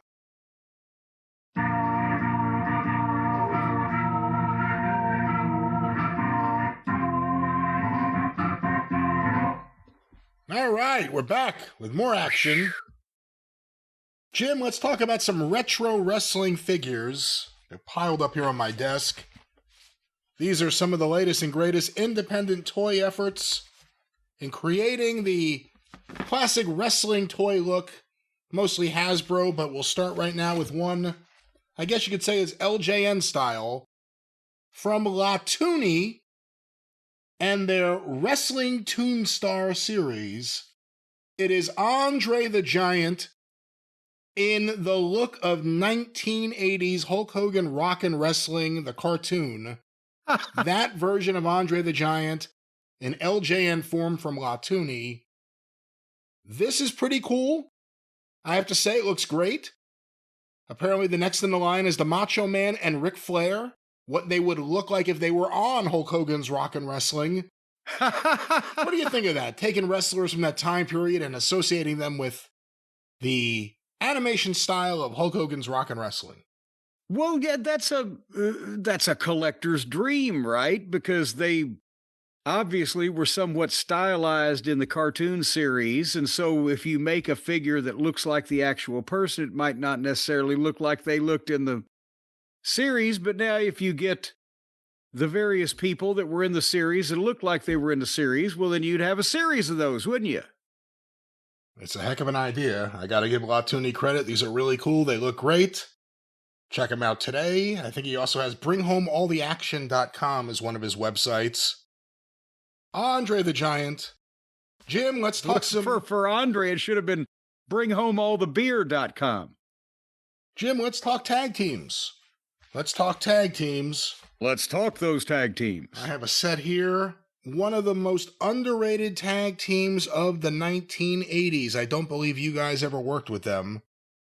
but they were tag team champions in the WWE and had great matches everywhere, won over fans everywhere. Of course, I'm talking about the Jumping Bomb Angels. For the first time ever in Hasbro figure form from Title Run Toys. The Jumping Bomb Angels. Oh, I dropped this one. She didn't jump, she fell. She fell, not jumped. I can't believe that we were never booked against them. There's another of the great 1980s tag teams that we never got a chance to get in the ring with. Norio Tateno and Itsuki Yamazaki. And of course, we joked they didn't get into the ring with the Midnight Express. Probably their most remembered matches here in the States, definitely. With the Glamour Girls, Judy Martin and Leilani Kai, managed by Jimmy Hart at times. Yes. And those are great matches. I know you're not a big fan of the modern women's stuff, but those are great matches. Well, yes, and there was restraint being shown on everybody's part back then, even though the Japanese in-ring style was physical then, just like it's always been physical, but it wasn't ridiculous. And when you had Judy and Lonnie, who are probably the two best American girls of working in the ring and most experienced, they had great matches. And that's I'm not saying that just men's wrestling or just women's wrestling in the United States, everything has taken a turn for what it's become. But if you go back and look at those Japanese girls, they would blow most of the guys away on the indie scene or the AEW folks these days. Well, hopefully one of these days we can get a series of figures of Leilani and Judy, but here they are, the Jumping Bomb Angels, some Title Run toys. Upcoming toys include Mike McGurk, the ring announcer, and of course the long-awaited Sergeant Buddy Lee Parker. That's coming from Title Run Toys. Oh boy, that's going to be like the Cabbage Patch Kid of wrestling figures. How do you feel about the idea of Sergeant Buddy Lee Parker getting a figure, but as just a one-off, not as part of the State Patrol? Well, I mean, there's a limit to how much plastic you want to waste, right? And I'm not. Does anybody remember that Dale Veazey existed as a member of the State Patrol? Does anybody remember the State Patrol? They basically remember Buddy Lee Parker because, and I'm not even knocking the guy, but let's face it, they remember him because he was the coach on some of the documentaries at the power plant because Jody liked him and let him run things. Well, he'll be in figure form. He could train your other figures coming soon from Title Run Toys. Jim, the latest from Epic Toys. 2 tag team sets have just come out. Another underrated tag team you guys never worked with. Haku and Tama, the Islanders. Did you get to see much of them? Somewhat, not a ton. Again, I watched limited amounts of WWF in the 80s because our worlds at that time were so far apart. I had no reason to believe that any of these people would be potential opponents. But I obviously know of and have seen lots of Haku's work. And of course, we had a kind of a bestial tag team combination with the Barbarian and the Warlord. That was kind of the same principle, but I have not seen tons of their stuff. They got together, then they turned heel, managed by Bobby Heenan, and of course famously stole Matilda. They ran away with Matilda. Oh, now that's going too far. Well, they were heels. That's what you got to do. But there they are, Haku and Tama. It'd be nice to get a Tonga Kid figure also to complete whatever the hell it is I'm building here. Jim, also in the tag team series from Epic Toys. In the style and look, once again, these are the Hasbro style, but the look of WrestleMania 3. The packaging and the actual wardrobe on the figures. The Killer Bees, Jumpin' Jim Brunzell and B. Brian Blair, they come with the Killer Bee jackets that they wore, and also headbands that can come off their head, and there they go, and go back on their head. The Killer Bees, another tag team. The headbands come off the head when they do the drop kicks. That's very good. Well, Jim Brunzell's really known for the dropkick more than Brian Blair, but Well, he could get up off the ground every once in a while too. But no, that actually, of everybody that we've mentioned, we would have had excellent matches with Brunzell and Blair. Now, in the WWF, I don't know whether they would have been featured or drawn any money or not. But with the Midnight was exceptional working with young athletic baby faces who could follow instructions and do all the spots. And so technically we would have had wonderful matches with them. I think as far as money matches would have been the Hart Foundation, but some of the better tag team Really? matches would have been with the Bees. I think the money matches would have been the Bulldogs. Well, and I forgot about the Bulldogs. But either the Bulldogs or the Hart Foundation, we could have had good matches with, and they would have been featured enough that had been money matches, or we could have had maybe even better matches with the Bees, but they were a little boring. Well, once again, great job from Epic Toys. Their last Killer Bee set had the masks. These have the WrestleMania 3 outfits and look. Great job. Another tag team, one you know well. I have two different. When does one come out with the honey? Maybe that'll be the next Big variant. jar of honey. That'll be the next variant, I guess.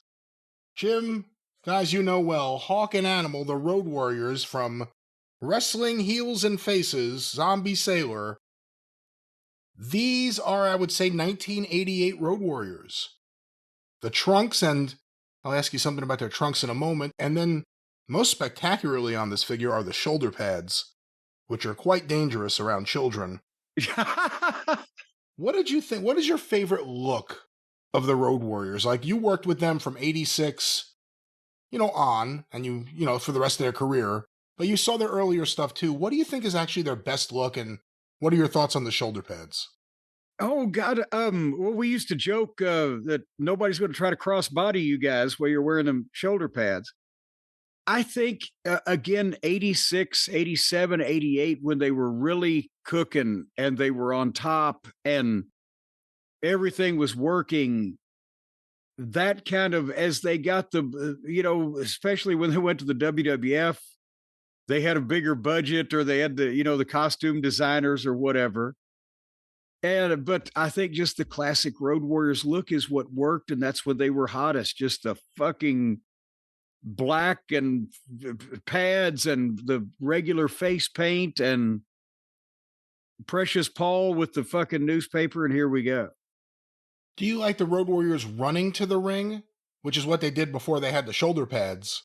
Or do you like them kind of stalking to the ring? Well, I think somewhat of a combination. They couldn't run with those goddamn things. They'd have killed somebody. But they're seriously, they told him, no, be careful. But I think the running thing was a lot, was very Ultimate Warrior-ish in that it got people excited and it showed their intensity, but I don't think they had to do a full-on sprint. However, some of the buildings were so fucking tight, like you mentioned, that they had to kind of ease their way in. I think something in the middle was probably the best. Coming out with purpose and hitting the ring so the heels could bail, but they didn't have to goddamn, because they couldn't slide under the ropes with the pads either. Well, like I said, these figures look incredible, and different shoulder pads, because obviously Hawk and Animal had different gear, so these look great. One thing Zombie Sailor did that's interesting, he painted where the figure connects the legs and the torso, he painted the lower torso a little bit the color of the trunks, I guess to simulate the way the Road Warriors kind of wore their trunks pretty high up. It works. I mean, it looks all right. But what do you think? Actually, that's pubic hair. Okay, I don't think it's that. But what are your thoughts on Well, have you ever seen Animal coming out of the shower? What are your thoughts on wearing the trunks up high, like the Road Warriors, or I guess Bruno, Nikolai Volkov? It's a forgotten look in wrestling. It's a look that's gone. Well, that's the thing. Some guys, the high-waisted trunks made them look better. And who was it? Jericho. I said, Jericho, he doesn't need to go full Bobo Brazil, but he needs to get the waistband of his trunks up 3 or 4 inches. And some guys were just more comfortable with that. It didn't really change their appearance either way, but it was just a personal preference. But that's, now everybody kind of has the same type of athletic physique and they want to fucking wear as little as possible. Especially the men. Well, again, those are from Zombie Sailor. And on the topic of tag teams and the Road Warriors and the Powers of Pain, from Matt Maniacs, I think the website's Nerd Closet. Matt Maniacs, that is what it is, the Nerd Closet. A stylized Road Warriors and Powers of Pain, they come with trading cards, much like the Zombie Sailor ones. Not going with Hawk's Joker look, I guess we can call it. They're going with the black faceplate with the blue under the eyes. What do you think? What is your favorite look for Road Warrior Hawk? Again, I go for the stuff that he was doing because there were subtle variations over a period of time, no matter when it was. But the fucking reverse mohawk and the fucking standard face paint that he was doing in 86, 87, that was their classic look, and they monkeyed with it afterwards. But I always liked that era. All right, and we also have the Powers of Pain in this set, or not in this set. And also, sometimes it depended on Hawk's state of mind and chemical content of his blood as to how intricate he was wanting to get with his paint. Well, like I said, we have the Road Warriors, the Powers of Pain, these two sets from Matt Maniacs. Upcoming sets, listen to this, Jim. Jimmy Valiant and the Great Kabuki. Oh, an upcoming set. That one is one I have on pre-order. Does Kabuki blow the mist? And that would be hard to do. I got a Great Muta figure from Japan like a year ago, 2 years ago. And you remove the head, and it has a little filter, and you're supposed to like add water, and you push the head down, and it sprays. Water. I guess you can make it like, red water, but still, I don't know how it would really do good. I'm telling you, hey, they made that Cabbage Patch doll that actually ate shit. Did you see the TV special, A Hazardous History? The Cabbage Patch doll had a little fucking like a clothes wringer that when you stuck the piece of fake food in its mouth, it just took it on in and spit it out in its backpack. But it was also eating children's fingers and hair, and there was no way to turn it off or make it let go. Where'd you see this? I got to see this. Hazardous History with Henry Winkler. It's on. Oh, I heard about this. Yeah. Yes. Yeah. Yes, I'm old enough to remember all the shit that was dangerous that people used to do. But even I knew not to do it because I said, that looks dangerous. I may have to check that out. Fucking around with the funds. All right, Jim, and finally, let's talk about the latest toys from Hastel Toys. Power Town can't get anything over here. Hastel Toys puts out a toy every day, it seems. Oh, by the way, the latest update real quick on Power Town. The Galoob and original San Francisco Toy Company trademarks apparently have not been picked up by Power Town, and now Matt Cardona and his group are trying to pick them up, so we'll stay on top of this story and let you guys know what happens. Jim, from Hastel Toys, gimmicks and... Nope, I did it again. Grapplers and gimmicks. The first one I have here, for the first time ever in Hasbro form, Man Mountain Rock. Man Mountain Rock, one of the stars of the mid-90s WWF. What are your memories of Daryl Peterson or Max Payne? What was his name? Max Payne? I was going to ask because I couldn't remember what his real name was, Daryl Peterson, but he was Max Payne in the USWA, and that was at the time where Vince had hired Lawler and he'd brought Jerry Jarrett up, and remember they gave Spellbinder a brief tryout up there, but some of the big guys that were in Memphis at the time or had been in Memphis, they brought up, and Max Payne, I guess, was an early version of, or Man Mountain Rock was an early version of Elias or whatever, Van Hammer. I guess he was later than Van Hammer. He could really play the guitar, and he was a big guy. And Vince put those two things together. And he was a nice guy, but it didn't exactly go far, and it wasn't particularly that memorable. I first saw him in WCW in 93, and he had like one of the worst looks I've ever seen on a wrestler. Like just the outfit and the hair, like just, it didn't look right. It looked cheap to me. I know he was supposed to be like a heavy metal guy, but then he kind of found his place. He looked more like heavy aluminum at the time. But then he found his place with Cactus Jack. And they kind of worked well off each other for a brief period of time. They had that great brawl with the Nasty Boys. And then he was gone. And he came in as Man Mountain Rock. This is a guy who trained in New Japan, but we never really got to see anything great in America. He came in, he would play his WWF-shaped guitar. And I don't remember a single feud or any matches of his. Like, I remember squash matches, but I don't remember him ever doing anything. Wasn't there some story that he got in trouble because he shot a bunch of video of, like, the guys on the road? And then when he left, he released it and they flipped out? Oh, good Lord, that may have been him. Yes. He had like Louis Spicoli in the hallway, like stoned, looking for his room or whatever it was. Yeah. All right, well, Man Mountain Rock. Yeah. Well, hey, good luck to you, Rock. Jim, also in Hasbro form from Hastel Toys. This is a pretty cool one. It's Tony Norris, otherwise known to fans as Ahmed Johnson.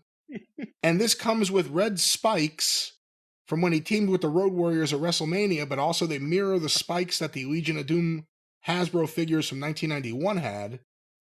Ahmed Johnson with the Road Warriors. Any thoughts on this? I remember, I don't believe the Road Warriors were all that pleased. It was like when, it was even worse than when the Rock and Roll Express were so over and Dusty booked a 6-man and he wore the rock and roll bandanas tied and everything, but he always did that. He wore paint with the Road Warriors, etc. But the Road Warriors having this, and let's face it, Ahmed was not popular or particularly proficient in pro wrestling. So they had the 6-man, it was booked, and he was wearing the shit. I recall they weren't particularly that pleased, but yeah, he did that. That's one of the things that he did. And now you can add it to your collection for those of you looking to mimic the WrestleMania stylings of Ahmed Johnson or Tony Norris. Jim, here's an interesting one. Does it come with his phone number on the packaging where people can call him in his room in the middle of the night? Oh my God. Should we tell that story? It's been a long time. We talk about Dennis Carluzzo every now and then, who was a great friend of mine, a great friend of yours, a longtime promoter in the Northeast, a character. He's a lot of the things that people say about him. He's also not a lot of things that people say about him. He's one of the more fascinating people. And I said one time he was like Tony Soprano without the murders. That you know of. Because right after, literally right after The Sopranos came out, The Sopranos had just come out in 99. And I was at Dennis's apartment at the time. And on his refrigerator was a picture of him and James Gandolfini poolside. Like just hanging out, like in lounge chairs. It's like, where? He wasn't even that famous yet, Gandolfini. It was crazy. But anyway, nothing happened. Dennis had Ahmed booked on one of his shows. And wasn't the story that Ahmed flew all the way there on the plane ticket that Dennis had provided for him and was checked into the room at the hotel that Dennis had provided for him. But when they sent a ride to pick Ahmed up and take him over to the National Guard Armory, high school, whatever, it was one of the Gopher guys in his car, right? I think it was Fred Rubenstein. Even Fred Rubenstein, an attorney. He was a referee who during the day was like a union organizer for like the MTA or something. And so, I mean, he didn't have a fucking shit box or whatever, but it was his personal car. And Ahmed wouldn't get in it because it wasn't a limousine. And he flatly refused to come to the event in the town in New Jersey that he was already there for unless they gave him a limousine. So Dennis, instead of sending him a limousine, got in the ring at the show, and he had if this is one of Dennis's bigger shows, he could have had 800, 1,000 people there or whatever. But go ahead. In case you don't remember this part, let me just add it. I believe they handed out paper and pencils. Yes, that's right. Because they wanted to make sure everybody had something to write it down. So they gave out paper and pencils in the crowd. And Dennis made the announcement that Ahmed Johnson was in town, but couldn't come to the show because he wouldn't get in the fucking car they sent unless he had a limousine. So here's his phone number over at the hotel and his room number if you want to call him and let him know what he thought about it. And he gave the number out, and the people called all night. And Ahmed flipped out. Yeah. He did it to himself, though.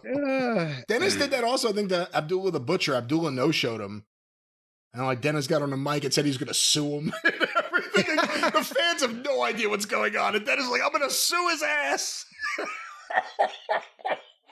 Oh, well, anyway, Jim, a couple more figures. Someone who worked for Dennis and worked for you from Hastel Toys and Hasbro form, Balls Mahoney. But more interesting to me here, Santa Claus. In a black and red Santa Claus outfit, removable Santa hat with a sack. What are your thoughts on Santa Claus? Do you remember how Santa Claus came up? Yeah. Well, I had Balls Mahoney and Smoky Mountain Wrestling as Boo Bradley. And then when we closed up, or right before that, I think he was with us till the end. We closed up. He was from New Jersey. He's been friends with Candido for real. He'd worked for Dennis before.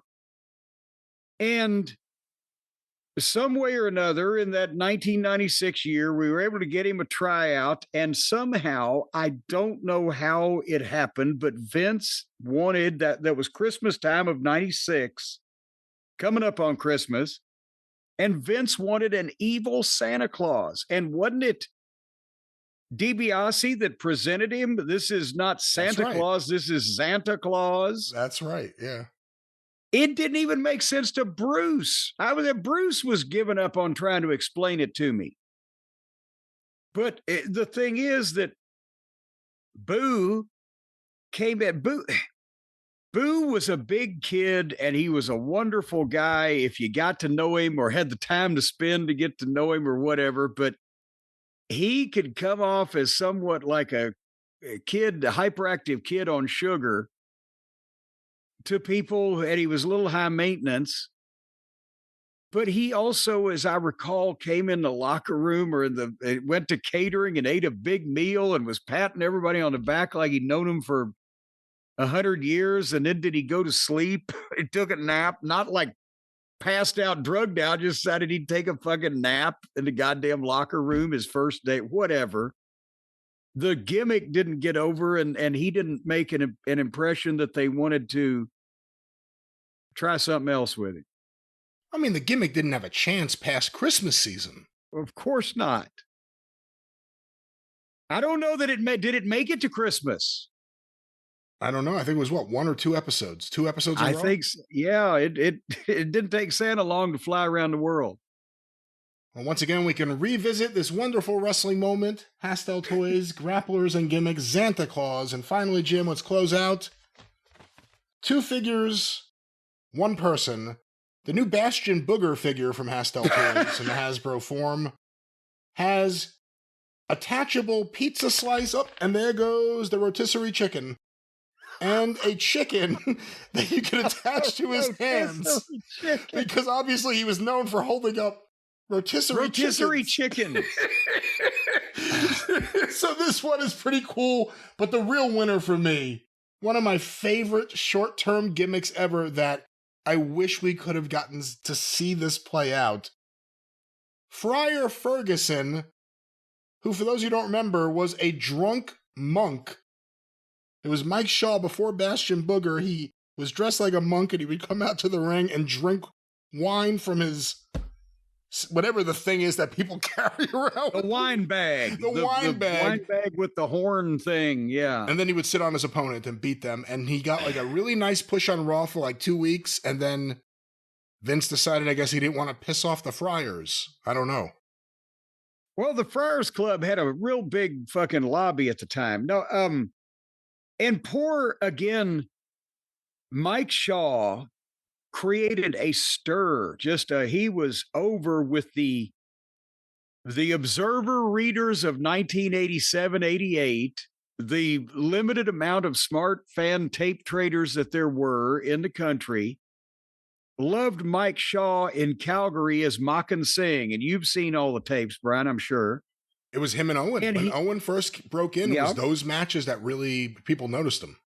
Well, and that's another thing. He was working with a rookie Owen Hart, but it was such a contrast because here's Owen, 200 pounds doing the flying moves, and here's this big 300 something pound fat bearded guy that became a fake. What was the term that was, because they always in Calgary and in Canada and that Western Canada, they had a lot of the Sikhs. Is that it? Or the turban wearing people? I'm not even trying to be disrespectful here. But Makan Singh was him trying to be one of those and get heat by appropriating someone else's heritage. But remember in Calgary, they had all kind of like the tag team was Karachi Vice and all that That's other right. shit. Yeah.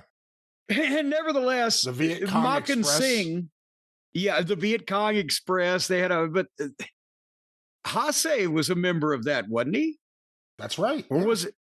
Good Lord. How do I even remember that?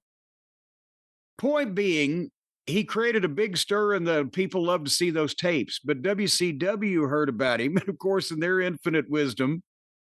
And Jim Ross was in on this, and I have to say he was full-throatedly endorsing the gimmick. I can't fucking cover for him.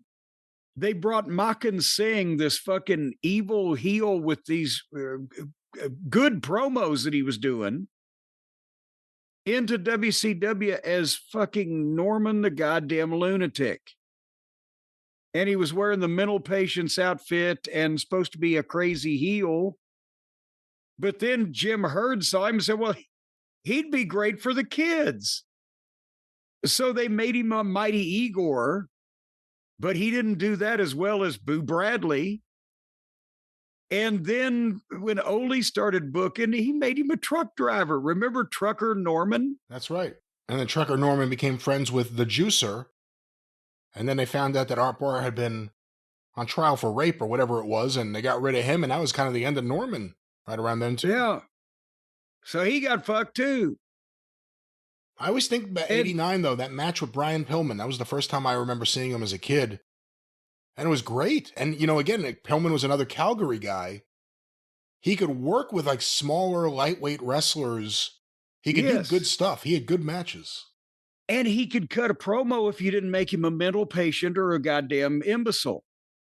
But the point is, that's a guy who presentation had damaged from the reason why people initially wanted to hire him to begin with, and then they changed shit. So then Vince sees him, and he's an obese, corpulent, disgusting-looking person. So when Friar Ferguson, and I that was before I got there, so I don't know whether they had to quit that because of the idea of the drunk monk or whatever, but that was another Vince McMahon bastion booger. That was Vince all the way. You can't blame Bruce or Pat or anybody because Vince had that goddamn obsession with fart jokes, fart noises, just the fat people. And so he had Bastion Booger wearing as revealing an ugly outfit to show his folds and rolls as they could. And then his entrance music was farts and belches. I'm not making this up. And he picked his nose and would scratch his ass or whatever. And they used that for a while because it was Vince's thing. Nobody involved, nobody working with him wanted to work with it. He didn't want to do it. We didn't want to book it. Vince liked it. I say we. I'd started with the company. I wasn't on the booking team at that point, but nobody really was in favor of that. I've always been a Friar Ferguson fan, but there it is, retro figures. And of course, Jim, Jim Cornette and the Midnight Express figures available right now at jimcornette.com. And the Heavenly Bodies as well. Don't forget about them too. And each of them comes with an autographed photo as well. You can go to jimcornette.com and look at the various packages. You might even be able to pick up one of the tag team sets with the autographed photo and the souvenir color book. You got that going for you at jimcornette.com. Once again, jimcornette.com. But, a lot of the different wrestling toy companies and a lot of other companies out there, like even us, when they need someone to power their online store, when they need someone to manage their sales, they turn to the good trusted people at Shopify. Well, that's right. And it's simply because of that purple button. Because every time somebody's punching that purple shop pay button, somebody else is getting paid. And folks, if you'd like to get paid, then take your product or service or your dream and make it a reality. As a matter of fact, they ought to call Shopify the Dream Factory, just like they used to do at Hollywood. Because let's say you've got a dream. Let's say, for example, that you cook the best pot roast in the history of the world and you want to market your pot roast. Well, first of all, you've got to have a store to sell your pot roast. They can build you one at Shopify, the online store that will have people smelling that pot roast cooking down the street. Because Shopify, that's right, that kid will take your pot roast and drive it around to all the open windows so everybody can smell it. And then the marketing team to tell people how good your pot roast is and that nobody has gotten botulism or salmonella or any of those other type of toxins from your pot roast. They're going to make it sound great. And just in case you need help with purchasing the products that you need to make your pot roast, they're going to go to the grocery store for you. And they're going to go to the butcher shop and they're going to talk to the meat gentleman. And they're going to say, listen here, bud, you need to sell that goddamn cattle byproduct at a discount. And if you get stuck while you're making a pot roast, let's say, for example, it boils over and cooks your firstborn child, you can then call the 24/7 customer support over at Shopify, and they'll tell you how to put a flaming child out. It's all part of their service, ladies and gentlemen. That's not part of any service I am aware of, and also it's not a problem that the listener should worry about or a cause to happen, and Shopify is there to help you with your business. Well, especially if you're going to deep fry any of those turkeys. I hear that's a big problem at the fucking holidays, is deep frying the turkeys. You might boil a kid or two when you're doing that. What the heck? But Shopify will help you out of it. They won't help you out. It has nothing to do with Shopify. Let's just they'll combine they'll these get you off with a slap on the wrist. What Shopify will do, joking aside, of course, ladies and gentlemen, is be there for you and your online business, help you sell your goods, track your sales, see what's going on, make it easy for the customer as well as yourself. We trust them. You can too. Our good friends at Shopify. You said that very well, Brian. It's all about goods and services. So if you'd like to have good people help you learn how to service other people, then go to Shopify, and then you'll be servicing everybody that crosses your doorway, that comes across your path. Service with a smile. That's what they say. Happy endings for all. More sales are going to go cha-ching with Shopify, their Shop Pay button, and their $1 a month trial period that you today, right now, can go to and get at shopify.com/JCE. If you use that code JCE, and we all know what that stands for, you're going to get a $1 a month trial period. That means for $1 per month, you'll be put on trial, and they will see whether or not that you're a big a dick enough that they want to do business with you. You can check out the wonderful Shopify products. You can check. Yes, the services. You can check them out too. But your products, you can do. But they're fine people. They're going to pass the test. It's you we're worried about out there. The consumer. Are you going to pass the test? The trial period. Be on your best behavior and mind your P's and Q's, or else why Shopify will cut you off at the end of that month, and then where will you be?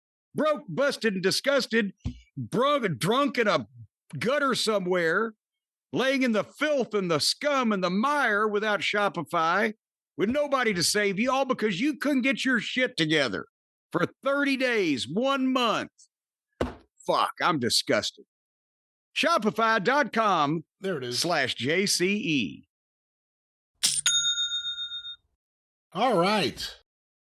Wasn't as bad as I thought you may get, but let's move on here, Jim. Wait a minute. Oh. Oops. Was that a fart? That was a special sound I created on the organ for last. A special sound I created with my organ. It sounds like a fart to me. All right. Well, why don't we play some Guess the Program here? Get you in a good All mood. right. Guess the Program is where we go through programs from my collection. I quiz Jim on all the information he can give us. Well, I give him information. I give him the card. This is awful. I stink. Let's go to Jim. Jim, anything you want to say about this? Well, what you're going to do, Brian, is you are going to read me the lineup from one of the programs in your massive collection. And I, in my intelligent and learned and borderline mystical way, will divine the year and the location of that program without having seen said same before. This is indeed That's correct. it. That is right. All right, Jim, this first card here, the first bout. Olaf Olsen versus Louis Thez. One fall, 30-minute time. The second bout. Wait a minute. Now, Olaf, would that be Ole Olsen as he later became known, I wonder? I am not certain, so I can't say, but it could be. I thought the same thing. There's in the opening match, so we're in a modern time frame. The second bout, Lou Plummer versus Bobby Bruns. One fall, 30-minute time limit. Third bout, Hans Bauer versus Ray Steele. One fall, 30-minute time limit. The semifinal, again, one fall, 30-minute. Jim McMillan versus Jack Smith. And finally, Jim, the main event for the World Heavyweight Wrestling Championship. Jim Londos, the champion, versus Orville Brown. Oh, boy.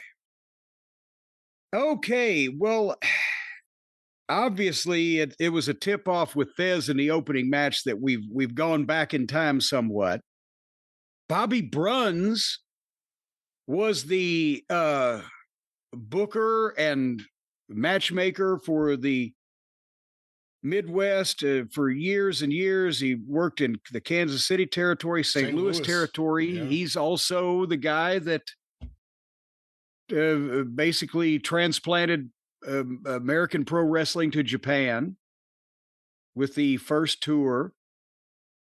Lou Plummer was, golly, a journeyman of the time. I don't know who Hans Bauer was, but Ray Steele was one of Thez's idols, a former world champion, and a guy said that he learned a lot from, who was also based out of the Midwest St. Louis market. Jim McMillan, another one of the big name old timers, Mr. Smith, I'm not aware of. But with the World Heavyweight Championship being on the line with Londos and Orville Brown was the first NWA champion when the NWA was formed, but he had the car wreck and was put out of action. And that's when Thez took over in 48. And with Londos being the champion at this point, I want to say this is probably St. Louis. I don't know where you would have got a program from Kansas City from this time period. Should we say this is St. Louis? And I think this would have to be at minimum 1935. That's pretty good. June 5th, 1935. Navin Field, the future Tiger Stadium, Detroit, Michigan. Ah! Well, I got the year, but not the. I wouldn't even have known that field existed. Well, it became Tiger Stadium. You know that. Yes, but I wouldn't have known the name of it before. But I going on Thez, Bruns, Ray Steele, and Orville Brown being on the same card, I was sure it had to be Missouri of some description. The program is 10 cents. And on the back, it has an ad for Let the Ride Decide. You can't judge a car on the sales room floor. New Plymouths, now only $510. So there you go. Get a Plymouth in Detroit, $510. All right, Jim, our next one here. I'll give you an easy one. I'll give you a layup. The opening contest, Wayne Cowan versus Ted Oates. The second contest, Jack Armstrong and the Crusader versus Afo and Sika Anawai. The third bout, the Kangaroos, Sir Norman Charles and Lord Jonathan Boyd versus El Mongol and Ray Candy. We have an intermission, followed by Assassin number 2 and the Super Gladiator versus Guido and Bolo Mongol. We have two main events. The first one, main event, Brass Knucks Rules, Ox Baker and the Missouri Mauler versus Ernie Ladd and Ron Pritchard. An intermission, and then the other main event, Thunderbolt Patterson versus the... I was wondering when he'd come up. Versus the Executioner, mystery wrestler managed by Rock Hunter. The special referee, the Magnificent Zulu. Oh! Okay. Well, we are obviously in Georgia, and we are obviously looking at an Ann Gunkel promotion. Going down the list of talent, Wayne Cowan would later become Dutch Mantel. Ted Oates was the brother of Jerry Oates. The Oates brothers were from Columbus, Georgia. They were Georgia mainstays for years. Afa and Sika, because they are being billed by their names on Hawaii, this was also probably the first, I would say the first territory they went to when they were broken in, potentially, after San Francisco. And it's not Afa, it's Afo. It's Afo, but that's an awful mistake. Jack Armstrong and who was his partner? Jack Armstrong and the Crusader. The Crusader. I'm trying to remember. Jack Armstrong was this wild-haired fellow that worked in the South as a heel for a period of time, but the Crusader was not Dewey Robertson, obviously. That was a different run in Canada, but he may have just been a local masked guy. The Royal Kangaroos, Norman Frederick Charles III and Lord Jonathan Boyd, were not the fabulous Kangaroos, Al Costello and Don Kent, or earlier Al Costello and Roy Heffernan. Norman and Boyd were from New Zealand and when they were the sheep herders, and from Australia when they were the Royal Kangaroos. But against El Mongol and Ray Candy, obviously, El Mongol had been a babyface in Georgia for years in the 60s and came back to work for Ann Gunkel, and Ray Candy was a fairly well-liked babyface for Ann Gunkel. The Mongols, they had more Mongols, and they also had Samoans. She was reaching for her undercard with the Assassin 2 and a Super Gladiator. Ox Baker and the Missouri Mauler against Ernie Ladd and Ron Pritchard. This was just because at the time Ernie would do anything he wanted to do. Ox was not working at the time in an NWA territory that would prevent him from going to Georgia working for the opposition. And then Thunderbolt was the guy for Gunkel in Atlanta. And I don't know who the executioner was, but Rock Hunter was managing for her at the time. And the referee, being the Magnificent Zulu, another guy, they wanted as many black talents as they could get on the card because that was the audience that they were trying to take away from the established office. And Zulu couldn't fucking wrestle worth a shit, so they made him a referee because he looked great. Having said that, this would have to be late 1972 or early 1973, Ann Gunkel, Atlanta, Georgia. We are in Atlanta, Georgia, at the City Auditorium. For 35 cents, you would get the program to this All-South Wrestling Alliance show, Tuesday, March 26th, 1974. Oh, shit. Wait a minute. Dutch was still Wayne Cowan in 1974? And he's bald, it appears. You know what? I bet they did a hair match with him about that time when he was he not working in Alabama also at that time? Just probably getting a better spot. I don't know. But anyway, well, then in that case, I was 12 to 18 months off. But I thought it would be 73 at latest because he was Dutch Mantell he was Chris Gallagher by 1974. And then he was Dutch Mantell. And for a period of time, Dutch Bass. All right, I was at right place, wrong time. Well, let me give you a hard one now. Special opening event. Jack Pesek versus Bob Manigoff. One fall, 20-minute time limit. A special added attraction. Rocky Hamilton versus Dan Miller. One fall, 30 minutes. The semifinal. Pampero Firpo versus Cowboy Bob Ellis. Jesus. 2 out of 3 falls, 45-minute time limit. And finally, the main event. 2 out of 3 falls, 1 hour time limit. Dick the Bruiser versus the Sheik. Okay. Well, when you first said Jack Pesek and Bobby Manigoff, I thought we were back in the 30s.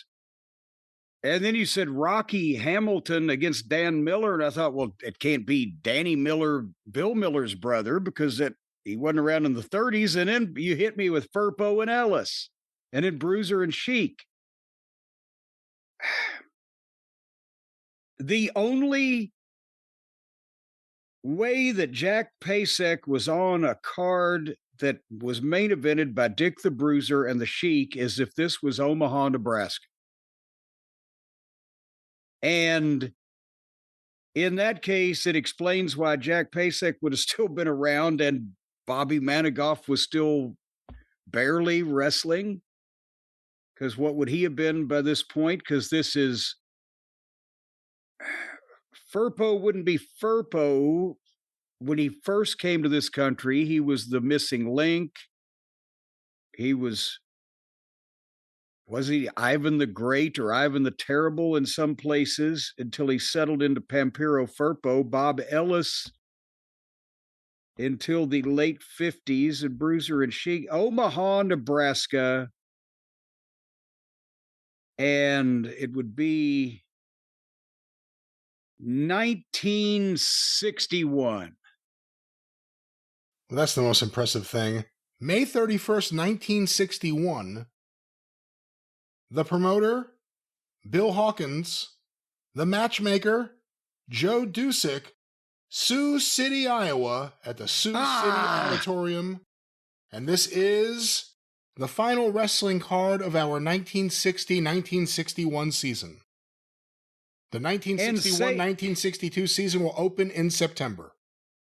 Save my reputation a little bit by explaining to the people that with the matchmaker and etc. that Sioux City, Iowa was a spot show offshoot of the Omaha territory. I gave you this one. I'm surprised you even got to Omaha because I thought Dick the Bruiser and the Sheik would throw you off, but 2 out of 3 falls is kind of nuts. The opening match is from another decade. Yeah, the opening match could be from the fucking 40s or the 30s. And then, but this was before Sheik bought Detroit, obviously.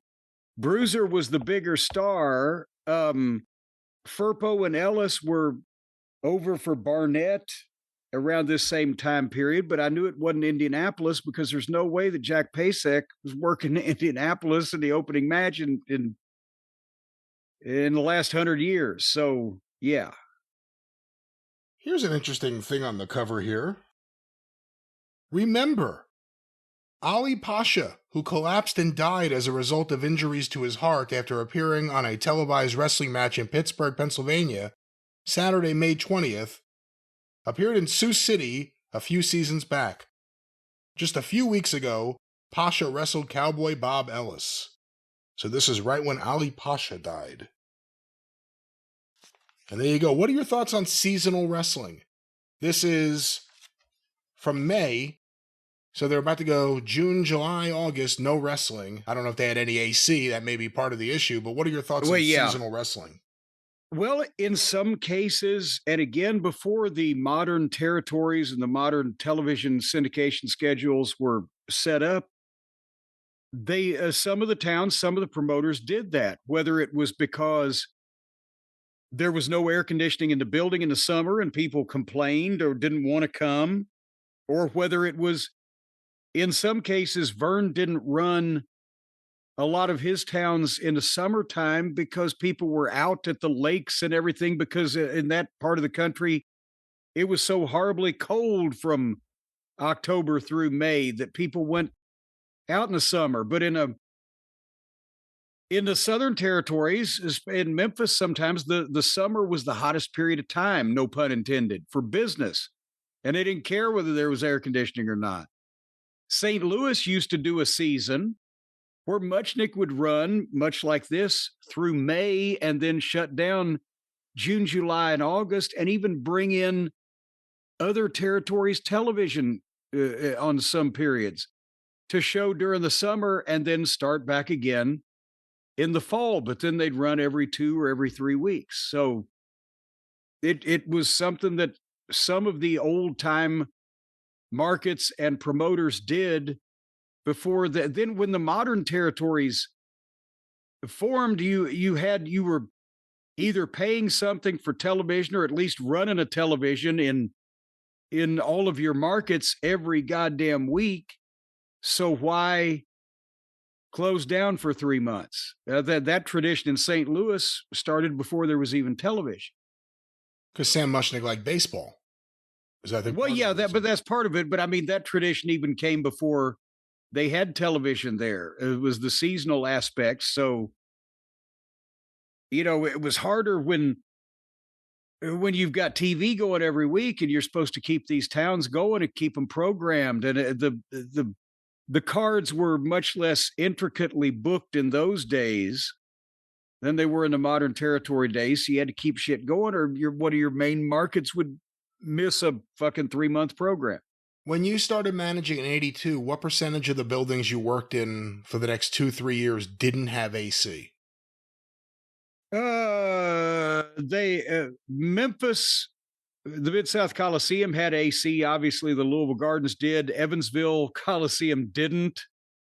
Thursday, the spot shows, or Rupp Arena in Lexington, which had the state-of-the-art everything, or you might be in Pekin, Indiana, in a National Guard armory. It was 110 fucking degrees.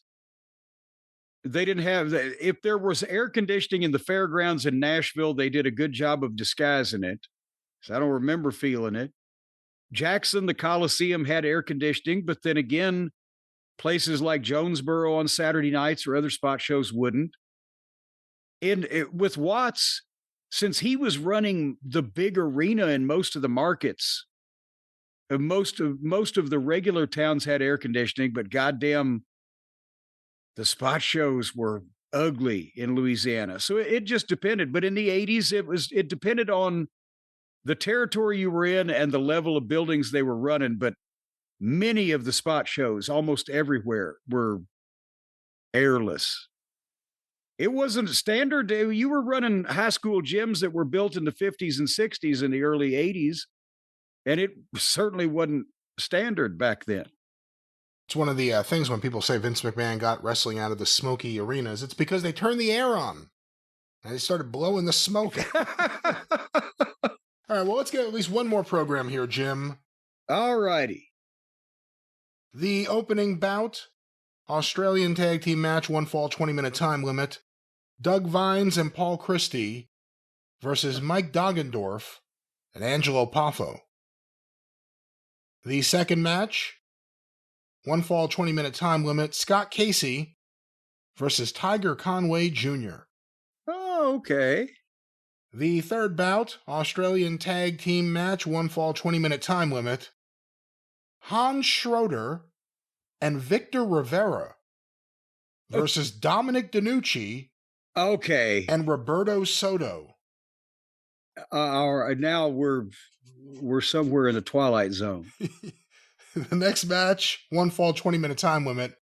Sweet Brown Sugar versus Bobby Jaggers.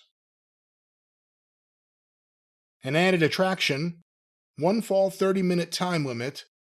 For the ICW World title, Randy Savage, ICW World Champion, versus Big Boy Williams. Jim, a special attraction, 1 fall, 30-minute time limit. Bob Sweetan, noted dirtbag, versus Tully Blanchard. The semifinal match, Australian tag team match, 1 fall, 1 hour time limit. King Kong Brody and Spike Huber versus Nikolai Volkov and Professor Toru Tanaka. And finally, Jim, the main event, a 2-ring 20-man battle royal. 20 wrestlers from this card go into the same ring at once. Each man is on his own. You know the rest of the rules. And a winner gets a trophy. And that's the card. Okay, I think you have pulled some shenanigans on me here. I'm calling shenanigans. When you said Doug Vines and Paul Christie against Mike Doggendorf and Angelo Poffo, I'm like, okay, so this is an ICW show. Doug Vines was a guy from, God, he may have been from here in Kentucky or elsewise Tennessee, but he and Jeff Sword were the Devil's Duo. They were a tag team for the Poffos.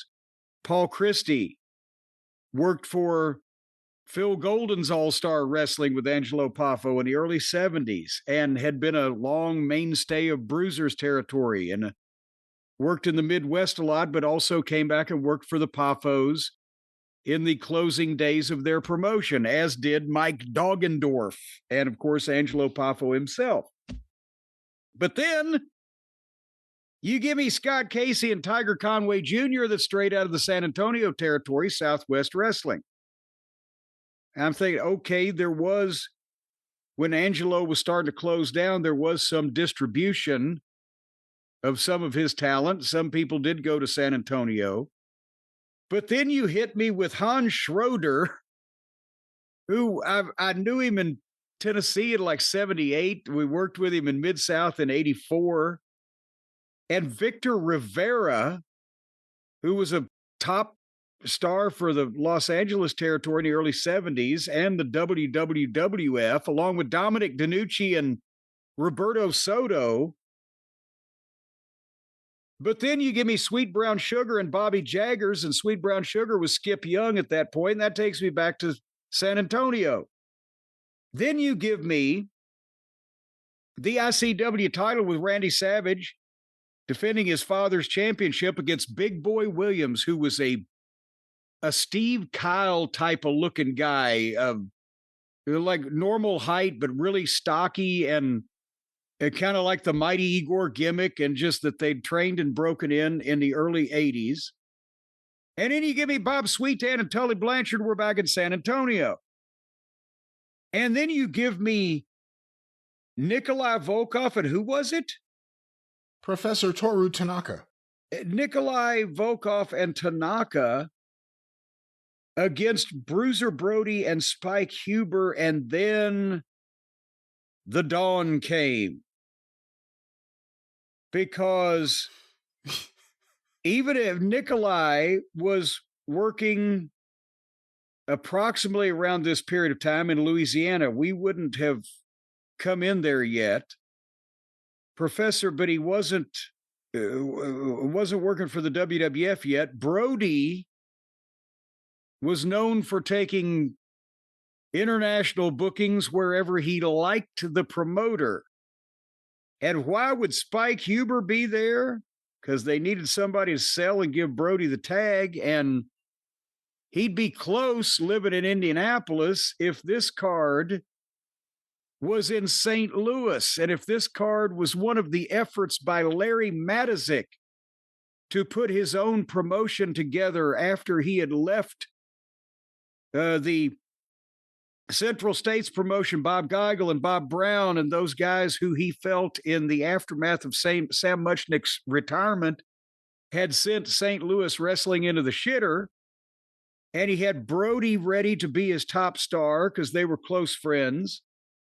And he could get talent not only from Joe Blanchard in San Antonio, but also he could fill out some of his cards with the opposition promotion, the ICW that the Poffos were running, because he was operating outside the auspices of the NWA. And that's also where Spike Huber came in, because Spike was Bruiser's son-in-law and he lived in Indianapolis. So this is St. Louis with a Larry Matysik promotion in 1983.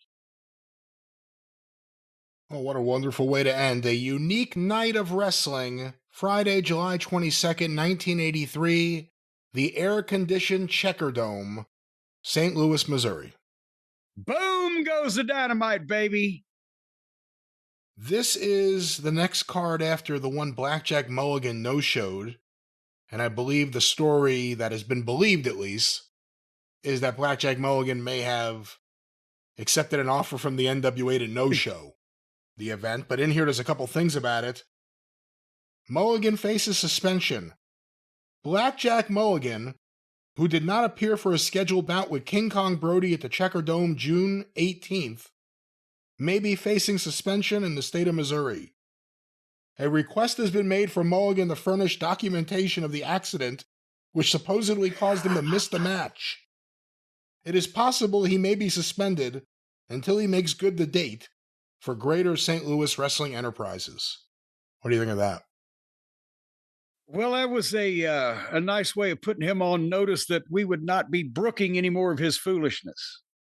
Here from Larry Matysik, it says, the crowd at the Checker Dome was enthusiastic and understanding, especially considering the absence of Blackjack Mulligan.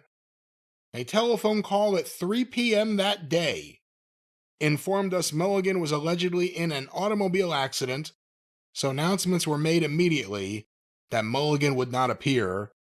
Later information has led to some confusion concerning the incident, and the Office of Athletics, the state of Missouri, is looking into the situation.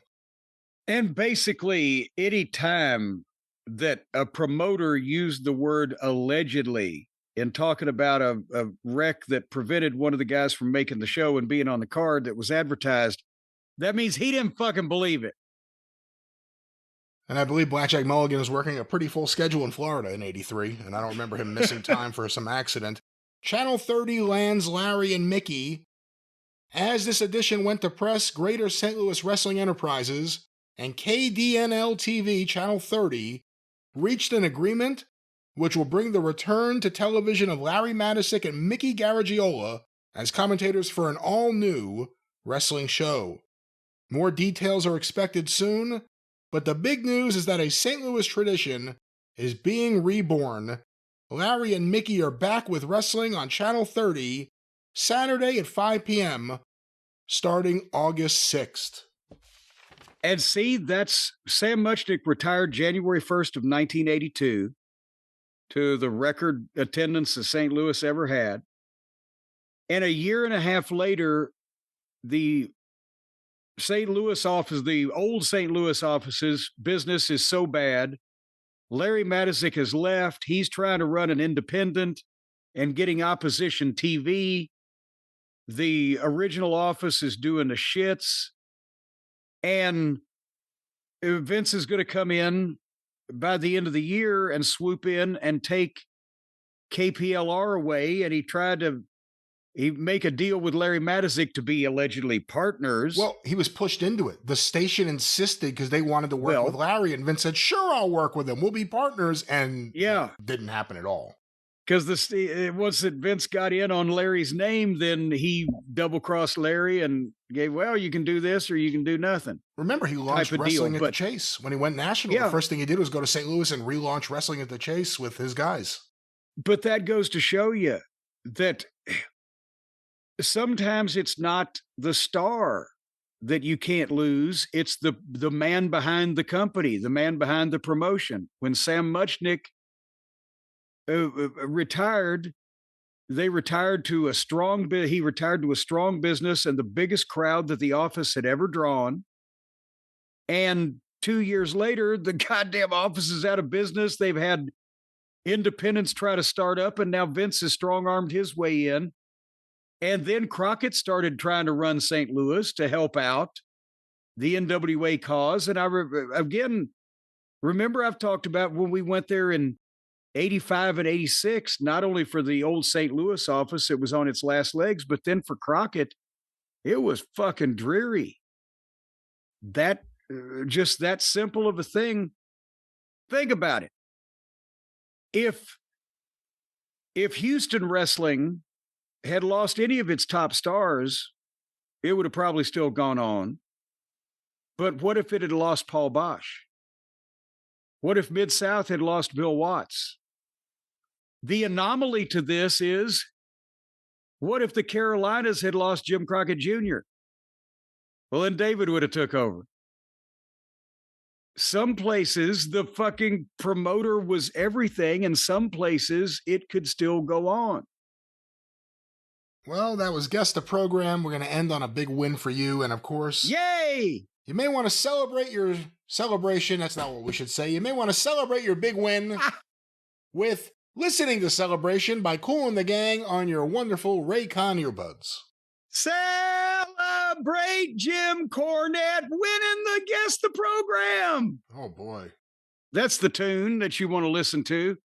Folks, I'll tell you what, if you have ever, since you were a kid, wanted to just stick something in your ear, well, there ain't nothing better to stick in your ear than the Raycon Essential Open Earbuds. Because since you're having a choice of your earbud business these days, I think you want to buy the stuff that sounds just as good as the high-priced stuff, but at the same time, it costs half as much. And that's the Raycons. And the Raycon Essential Open Earbuds differ in not sound quality or genuine durability, but in design from the everyday earbuds, because the Essential Open Earbuds are open ear, so you can listen to the music or the podcasts, or your CPA tell you that it all is lost and you need to declare bankruptcy now, all while you're hearing what's going on around you in the world. Now, that may not sound like a selling point to some of you who are trying desperately to avoid knowing what's going on in the world around you, but if you want the choice, you've got it. And so now with these that sit out just outside your ear canal, and you know, Brian, that's a big, important thing. With the earbuds that sit right outside the ear canal, you don't have to worry about getting those long paddles in. Because in a tight space like your ear canal, well, you know, when you're paddling your way down the canal, sometimes those poles, they can get fucking caught amongst your goddamn eardrum. Well, so these sit just outside the ear canal where the boat can just sit there right in the bottom, right next to the part of your ear that kind of droops off. It sits there. You know, this is all fun and games here. This is a sensitive part of the body. We don't want to encourage people to go canoeing in their ear. But ladies and gentlemen, what you can trust in your ear... you can stick it in your ear, pal, then. What you can trust in your ear is our Raycon. Is and are, together, nouns and verbs, making love. Raycon is there for you in your ear, opening your ear up to great sounds, podcasts, podcasters talking gibberish, and musicians playing the songs you love. Raycon, that's the Raycon way. Tell them, Jim. Yes, they've got over 3 million customers. That means 6 million ears. Well, give or take a few, because there's a lot of customers in Mississippi, and we're not completely sure about them. It's the inbreeding that leads also to a discoloration of the cheek and gums. But the sound quality is just as good as way more expensive brands, folks. And if you don't like the Raycons, they've got a 30-day guarantee. So the Essential Open Earbuds are the perfect addition to your everyday routine. Take the kids to school, go to the gym, go to work, take lunch, check into a hotel, have wild, passionate sex with your mistress, go back to work for 3 hours, go home, knock over the liquor store on the corner. Okay, you've taken, there it is. And then you just sit can't back stop yourself from going and too listen far. No, you've gone too to far. the Raycon. It's too far. Let's take a step back and let's enjoy the liquor that we've paid for responsibly. All right. Well, you know what? That's that corner store. They got liquor in the front and poker in the rear. Go to buyraycon.com. That's BUYRAYCON.com/JCE open. You're going to get 15% off these fine essential open earbuds where you can hear the music and the podcast and the things you're wanting to hear while still hearing all the things that you need to hear but don't necessarily want to hear unless they're bearing down on you or potentially a rabid dog about to attack. BuyRaycon.com/JCE open, 15% off. How in the world can we do any better than that? We can't. Raycon. Well, then just give up. Raycon. Don't give up. Get a pair of Raycon earbuds. Don't give up on us, baby. Please. They'll still go in your ear one more time. One more time. And then you can listen to my songs. BuyRaycon.com/JCE open. While they're hanging off your earlobes.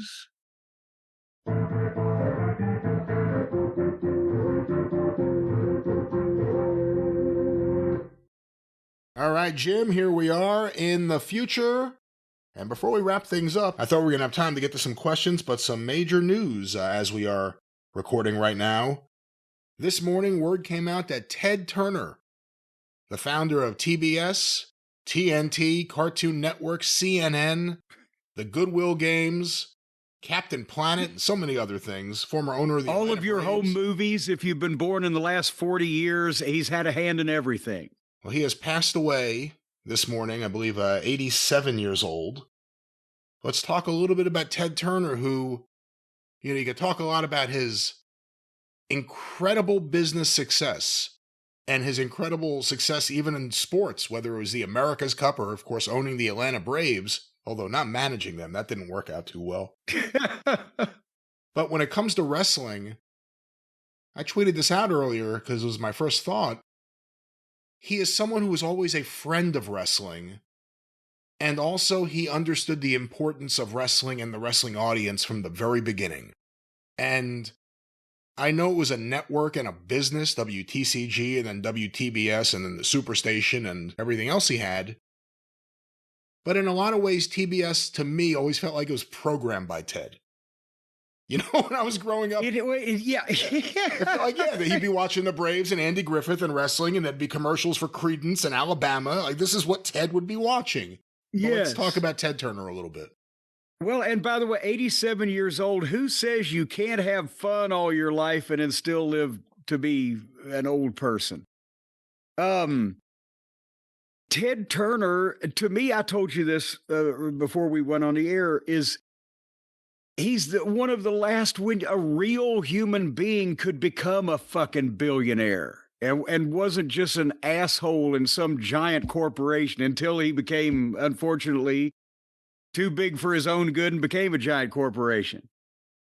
But he started with his father's billboard company because he got kicked out of college. That was a story for having a woman in his fucking dorm room. Back in those days when you didn't do that type of thing at college. And he went to college. It was Brown, right? With Ann Gunkel, or the future Ann Gunkel, he was going to come in handy later on. But he made enough money with his father's billboard business, which wasn't a gold mine, to buy this little independent station in Atlanta, WTCG Channel 17, when there was only 3 networks and they were already taken.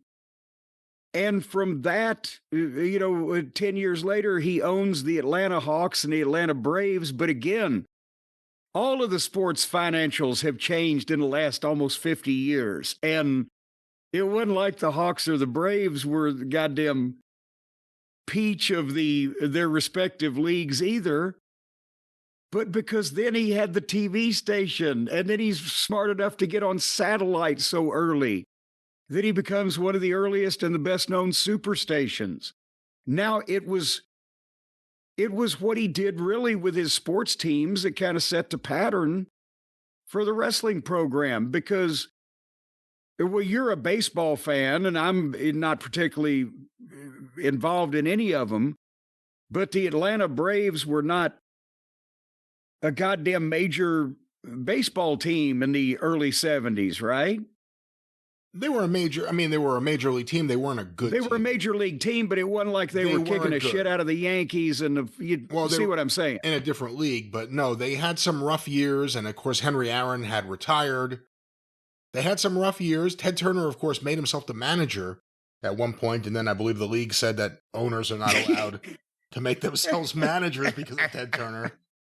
But it took a long time, but before they got good, and they got real good. I mean, if you look at the early 90s, as a fan from the National League East, they became brutal to play against, and they always won.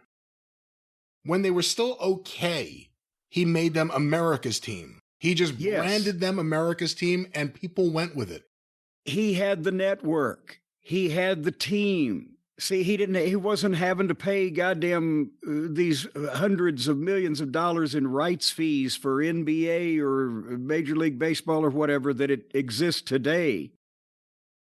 And he was able to, again, he goes from a billboard company to an independent TV station, then getting on cable and getting a wider reach, and then buying the sports teams.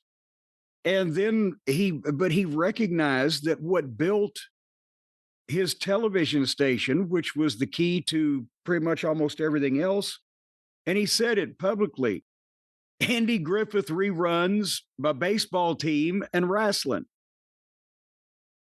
And that's why he always, and the wrestling was on his station from well before the baseball was. And it always got ratings for him, whether he was a local station or whether selling the advertising or when he got on cable. We've talked about that all the wrestling fans, fought to try to get cable as soon as it came in their markets so they could get the Channel 17 wrestling show.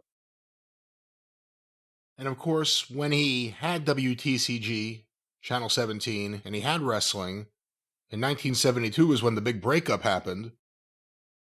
He gave both promotions, the NWA promotion and the Ann Gunkel-led Outlaw promotion, TV time back-to-back on Saturday nights, which is why the Saturday night show was 2 hours. It was that reason, because it was a 1 hour show, and it became 2 hours because there were two different shows, and then after the war ended, it became one show for 2 hours. Well, and here, live Atlanta wrestling, from the studios of Channel 11 with Ed Caprell had been a thing in Atlanta through the 60s. And I think it was Saturdays at like 5 or 6 o'clock and live from the TV studio or whatever. And they would, just plug the local Atlanta City Auditorium matches. But then right before the split is when they moved. I think it was early 72, somewhere around there. I don't know. I don't remember if I know the story. And like I said, I ought to read Jody Hamilton's book again, because I think I mentioned this on a show a few months ago. Why they switched. The old rumor was that the TV station got mad at him because Mario Galento did an angle where he chased the fucking assassins around a studio with a double barrel shotgun. But the timing doesn't really match up. The angle does. Well, yeah, the angle is perfect. That's why it's so believable. But point being, around in the early 70s, 72-ish, they had just made the move to Channel 17, and it may be because all the other stations were network stations at the time. They were getting preempted or news, whatever the case. Nevertheless, when they were established or just getting established on TBS or on WTCG is when the split happened between Ann Gunkel representing her ex or deceased husband, Ray, and the rest of the office. And the TV contract was in the name of, the company that had it, whatever they were ABC incorporated as ABC Booking. ABC Booking, yeah. So that's when Ann Gunkel went and pleaded to her old college chum, Ted Turner, hey, look, it's what's happened to me. And that's why he gave her the hour following. The two offices had, it was a different product completely, but they were back to back 6 to 8 or whatever on Saturday night. But again, the ratings bore him out, but he had an affection for the business because he was a Southern guy. I mean, it was more ingrained in the culture back then at that point. But there were crucial instances, and that wouldn't be the last one, where he played a part in keeping a wrestling promotion alive to do things another day. And there are tales of like the old studio before the one that you would have worked in. I believe it was a different studio. Like Ted Turner. Yes, in those days, yeah. Yeah, Ted Turner would be like in the catwalk watching the wrestling. Like when it was happening. Like he just wanted to watch it. And he may not have been a hardcore fan, but he knew who the stars were. And he knew how important it was. If you look at everything that happened in 84 and 85, Vince McMahon takes over Georgia Championship Wrestling, takes over the TV time slot on Ted Turner's network. So now they have to have a relationship. And then in early... which never did really get off on a good, strong foot, did it? Well, again, I think Vince McMahon, to me, has always had some sort of insecurity when it came to Ted Turner. And it seemed to be a one-way thing because I don't think Ted Turner gave a shit. Ted Turner didn't give a shit. He didn't give a shit. And that was the thing is Ted Turner was like the cool billionaire that fucking went out drunk on his boat and fucked Jane Fonda and different movie stars. And Vince was the fucking insecure, abused child from North Carolina was trying to get even with the world. Yeah, and if you look at everything what happened, Vince McMahon's story is that Ted Turner wanted to buy a piece of WWF. Vince McMahon said, I'm not looking for partners, and the relationship fell apart. The television ratings were a different story because the television ratings fell apart.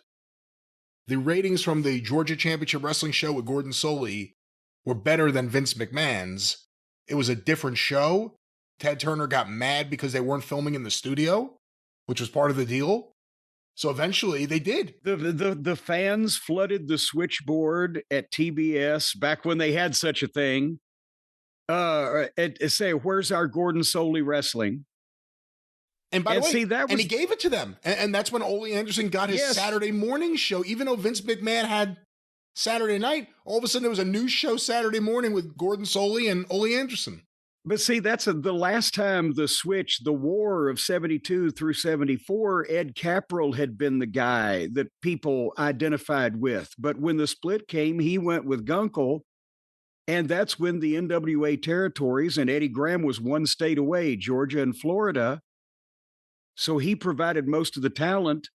That's when Gordon Solie, who'd been announcing in Florida for ages, started doing the Georgia show. But because that was a couple of years before they got on early cable, everybody just thought that Gordon Solie they built Atlanta, Georgia around him. But by that point, 12 years later, everybody identified this is our Gordon Solie wrestling. We want this. And they went berserk. And it wasn't the style. It was two different things. And as we've talked about in the territory days, the people were only going to take what they were accustomed to. And that was wrestling, not WWF. And Gordon Solie had always said that Vince McMahon tried to hire him around this period of time, and he wouldn't go against the NWA and Eddie Graham and all the relationships he had. He'd been working for Eddie Graham at that point 25 years. But Vince McMahon was becoming a headache. Vince McMahon's ratings on TBS were not as good as the previous companies. He didn't want to tape in a studio. Finally, reluctantly, he did. He sent Gorilla Monsoon down to host TBS Wrestling. And then Jim Crockett Jr. buys the time slot, brokered by Jim Barnett, for $1 million. Allegedly, Vince McMahon tells him, you're going to choke on this million. I've never had a deal end where I said something like that to someone. Yeah. It must have been a great deal. But if that hadn't worked out, Ted Turner was ready the story goes, you may know it, to be Yes. Bill Watts' partner. They were airing Mid-South months behind. You were on some of those shows on TBS, and the ratings went through the roof. It was the highest rated show on cable television, I think. As well, as a matter of fact, I can't, and if Jim Ross was here, he could tell you the story of exactly how that they picked up Mid-South for Sunday afternoons. But I was sitting in, as a matter of that's the thing, I was sitting in Dallas watching Mid-South Wrestling on cable on TBS on Sunday afternoons going, Newman, left too soon, right? I want to be on TBS. But nevertheless, so it was the WWF program on Saturday nights, Ole on Saturday mornings, and Watts on Sunday afternoons. And the Mid-South program was doing the highest numbers of all of them and was at one point, and as this was 1985, so the cable ratings were still, the number of homes available was nothing like the broadcast, but it was the highest rated show on cable television for a few months there.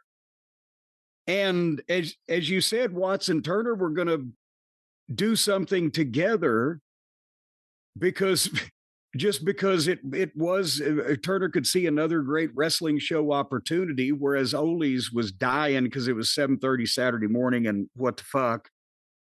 And he knew Vince was going to go, and if Vince didn't make the deal with Crockett, he was going to be thrown off the network. Yeah.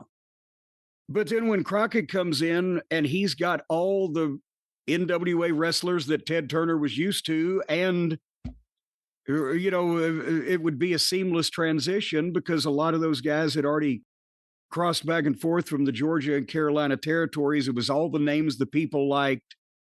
Then that's when he dropped Watts and dropped Mid-South, and it was like, again, Newman.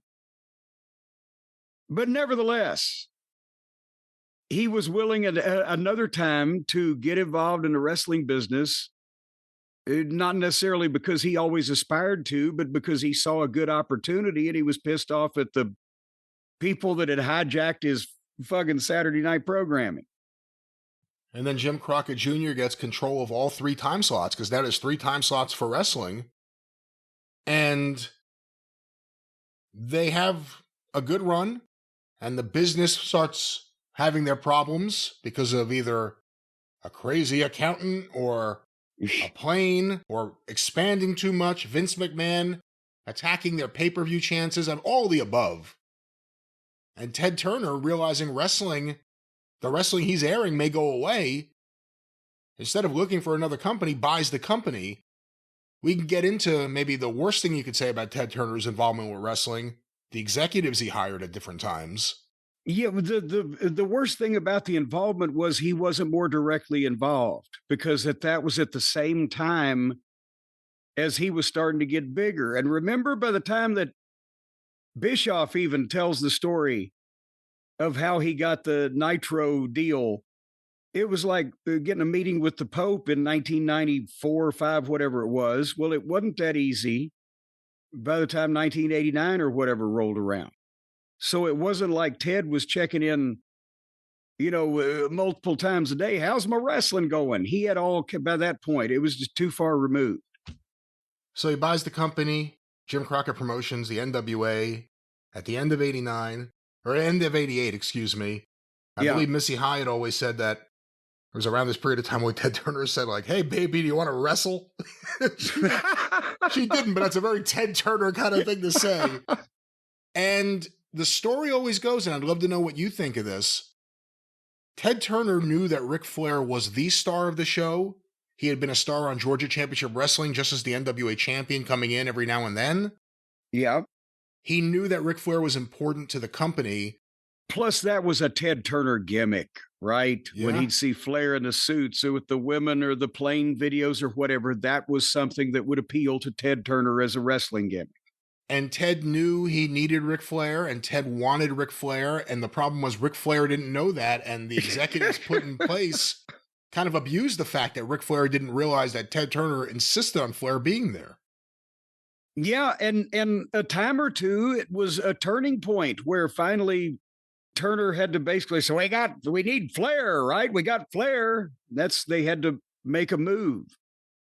But that was the problem, is that, like I said, by that time, because I was there, well, I'll tell you, I was in the TBS studio on Techwood Drive at least once a week from the summer of 1985 to when they moved to center stage in early 1989. And never saw Ted Turner there once. And they did a few press conferences when they bought, but it was with, El Gigante or whatever, or et cetera. The only time I ever saw Ted Turner was that one fucking time in 1983 when I was there to remember the Georgia territory, right? We got the one chance. Dundee, as the booker, got me and Frank Morrell, the Angel, and Jerry Novak, the Bounty Hunter, to get a squash match on the TBS show for like 8 minutes to supposedly make us stars and juice up all the local towns that were doing 200 people. And there was a little commissary, like 2 rows of tables in the basement. You could get fountain drinks and maybe a hot dog, whatever the fuck. And I went down there in my gimmick because we were just interlopers in there. We came in dressed and we're ready to fucking go. And I went down to the red jacket, the green tie, whatever I wore that day, and the fucking yachting hat and everything. I just went to get a goddamn fountain Coke. And the guy in front of me turned around with a tray of like chicken salad or whatever and looked at me, and it was Ted fucking Turner. And I just said, "Hello, sir." And he walked on. I'm wearing a yachting hat. In front of Ted Turner, he had to, what the fuck? A yachting champion. Yes, was going on in his company this kid in this ludicrous outfit nevertheless.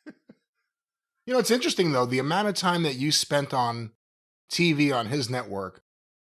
He had to have seen you. He had to have watched you. He had to have been in a meeting and you were one not of the then, monitors. but yes, eventually. Yeah, eventually. Yes. 85 to 89 or 90, I guess we could say. Yeah. He definitely saw you. You talk about you didn't really see him much. And obviously wrestlers who were there, or people like Bill Watts who were there in the 70s, had a different relationship with Ted as he was rising up. Did Jim Herd ever meet Ted? Because we know that people wrote in, they said, I saw a few people like, the worst thing Ted Turner did was hire Jim Herd. Well, he didn't. He hired someone else who hired Jim Herd, but would he have ever even He may have hired somebody else that hired somebody else that hired Jim Herd. But I'm sure that they had some type of meeting at some point. I would think. I wasn't ever in the room when it happened, or like me and Herd right off the bat, it wasn't like we're going to sit down and have a casual conversation about anything. When we started at button heads from the first minute we met. So I never asked, "Hey, Jim, you ever talk to Ted?" But I would assume at some point, just in some official gathering at CNN Center where everybody had to wear suits, that they probably crossed paths. Well, Jim Barnett knew him too, obviously, going back to taking over the Georgia promotion, brokering the deal with Vince McMahon and Jim Crockett Jr. You have to think one of the roles of Jim Barnett was to keep Ted Turner in the loop because he had the relationship with Ted Turner. A good one, like Vince McMahon's. That was the thing with Barnett. Probably had the easiest time of the bunch of them getting to Ted if he needed to get to Ted. And that's why that he was, from the time that he started in 74 when he came over to end the war, and then he was the owner. Whoever was the booker, fine, and whoever was the star, fine, but he was the owner of the promotion that featured the goddamn wrestling that was on his station. And I'm sure Ted Turner probably thought Barnett was a millionaire too, because he did a great fucking job of making it appear that way. And then Barnett was always able to, if whoever needed to get somehow to Ted for some reason at some point, whether it was Vince or the other side, Barnett always seemed to be involved. I feel like for a lot of years, the one picture that I would constantly see in magazines, or just here's a wrestler with a normal person or someone from outside the world, it'd be Mr. Wrestling 2 with Lillian Carter, the mother of President Jimmy Carter. I feel like The last few years, it's the photo of Mr. Wrestling 2 and Ted Turner. I've actually seen more than anyone else. Whoever discovered it, they just started sharing it, and it goes around, and it's them doing the handshake, the whatever you want to say.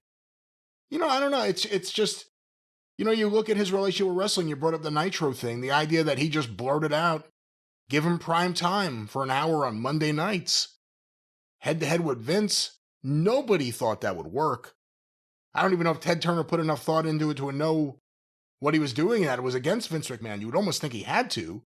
This was his business, knowing what's on the other channels like USA. Well, that's the thing, is that Ted owned the wrestling company, and they had from November 1988 through, well, this is sometime in 1995 when that meeting was had. They hadn't made any fucking money. They lost money.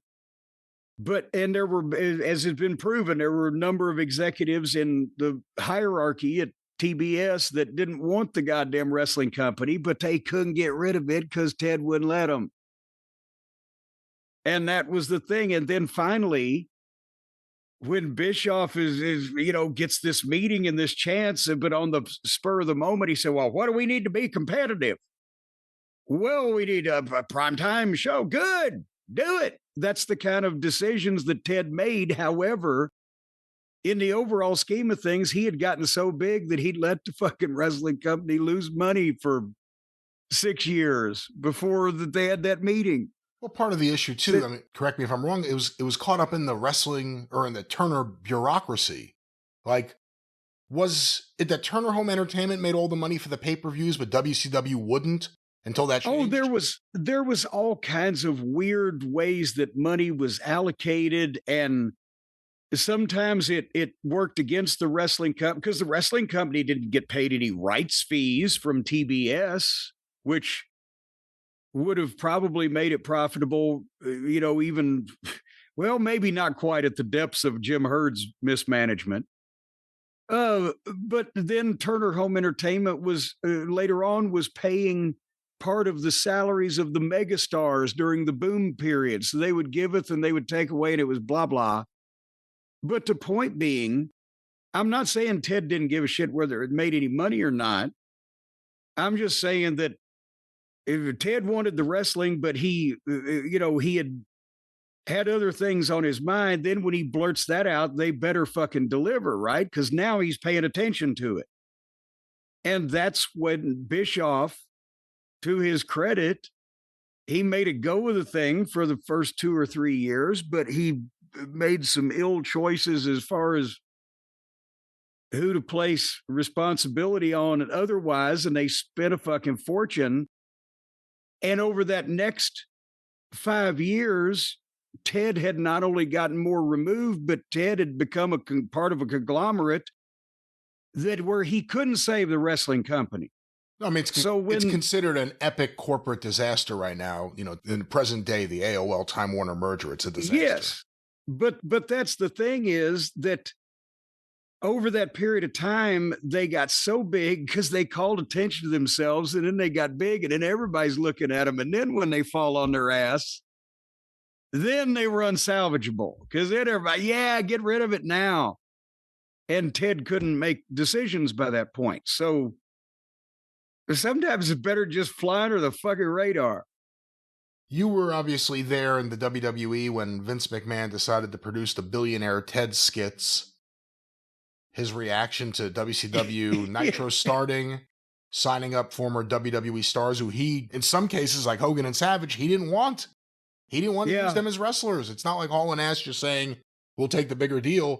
There's some people that Vince discarded. And Ted Turner was doing well with them, and Nitro was becoming a thing. It's one of the rare examples of someone producing something against someone like Ted Turner, and it makes you think, I feel bad for that billionaire. Why is this guy picking on him? What did he do? I've never even seen this guy on wrestling, except one time he was at center stage with Jane Fonda in the front row, and Johnny B. Bad shot them with glitter. You know what I mean? Like, they were around. That's the thing is, remember at the time, Vince wasn't a billionaire. But Vince wanted to be a billionaire, but before he was a billionaire, he, in his mind, was the little guy. the mom and pop business, the little everyman who has built this empire called the WWF, and he's having to take on this fucking billionaire with all these resources that just puts the little man under his thumb. And Vince thought that, and maybe, you know what? Again, they're so alike because Schittler's done the same thing. But Vince, in his mind, thought that people would see him as the poor little downtrodden guy in this fight with a billionaire. And that's why he did all of that stuff. And again, like you said earlier, it was a one-sided thing because, you know, Ted didn't give a shit what Vince did. Ted had all kinds of things going on. And he actually ended up giving money away to charity and people in need, old Ted Turner, unlike Vince would ever do. Well over $1 billion he gave away. Yeah. But that's the thing when Ted called Vince up after they had bought Crockett and said, you know, Vince, I'm in the wrestling business now. It was just to needle him. It wasn't really a life and death, you know, cutthroat struggle for survival. I'm going to put the other guy out of business. But with Vince, you know, and then later on with Bischoff, it was because Bischoff was a minion. So he's like, yeah, imagine my reputation if I put Vince McMahon out of business. But Ted Turner didn't care. But also it was a helpful thing. Like ECW learned that early on. Paul Heyman always has known that.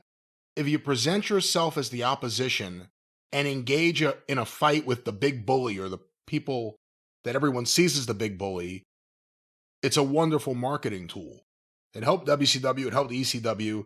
I don't think it's really been a help for AEW the last few years. It doesn't really seem like, you know, I know they're a challenger brand in their eyes, but they're not really challenging. AEW is that annoying fucking kid that's dripping ice cream on you everywhere and you just want him to fucking go away. He's not the underdog. But Vince McMahon had this obsession. He took out an ad in the paper, I think it was the New York Times or the Wall Street Journal, like encouraging shareholders to like question Ted Turner about how much he's spending against Vince McMahon. Yeah. Ted Turner, like the least of his problems was Vince McMahon, and Vince McMahon made everything about Ted Turner's trying to put us out of business. Ted Turner's trying to hurt us. And a lot of people believed it. Well, and it ignored everything that Vince had done a decade earlier. Well, exactly. It was tit for tat, only there were more tits involved and lots more tats.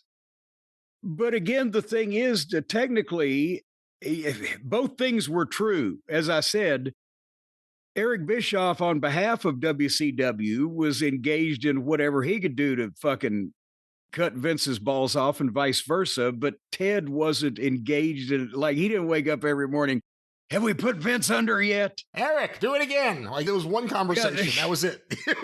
Yeah, do it again. But that's, you know, but Vince has to have some dragon in his mind he wants to slay or poop upon. I don't know. And, you know, it is one of the big what ifs. What happens at WCW if they still have the monetary losses, still have the creative issues, the ratings continue to drop, but Ted Turner's in charge? How different would it have been? Who would he have put in charge of WCW if he didn't have faith in the people in charge of it then? He wouldn't have been dealing with a Vince Russo. It would have been the person above them. Oh, yeah. Well, Harvey Schiller or someone. He actually, remember, whenever the non-compete ran out, he did talk to, I think it was Barnett, right? Because Barnett was still around then. He asked Barnett how much he thought in that modern day and age and environment that it would cost to start a wrestling promotion. And Barnett gave him probably a realistic number that was in the tens of millions. And he was like, okay. You know, but it wasn't like he was never interested again. But again, he was the best billionaire because he was a businessman, not a mark. He knew the value of wrestling, but it wasn't his life's dream to promote wrestling. And he's just was a cool fucking guy. So that's the guy you dream of to be involved in wrestling or anything else. And he sometimes didn't give a shit about cutting everybody's balls off to make a fortune until it was time to cut everybody's balls off and make a fortune. but then he gave some of the fortune back. So, we don't have those kind of billionaires anymore. And he's been relatively out of the public eye for the better part of the last 2 decades, especially the last decade or so. He had been suffering, I believe it was a form of dementia, living in Montana. I think he may be one of the biggest private landowners in America. I was about to say, I think he owned most of Montana. Yeah.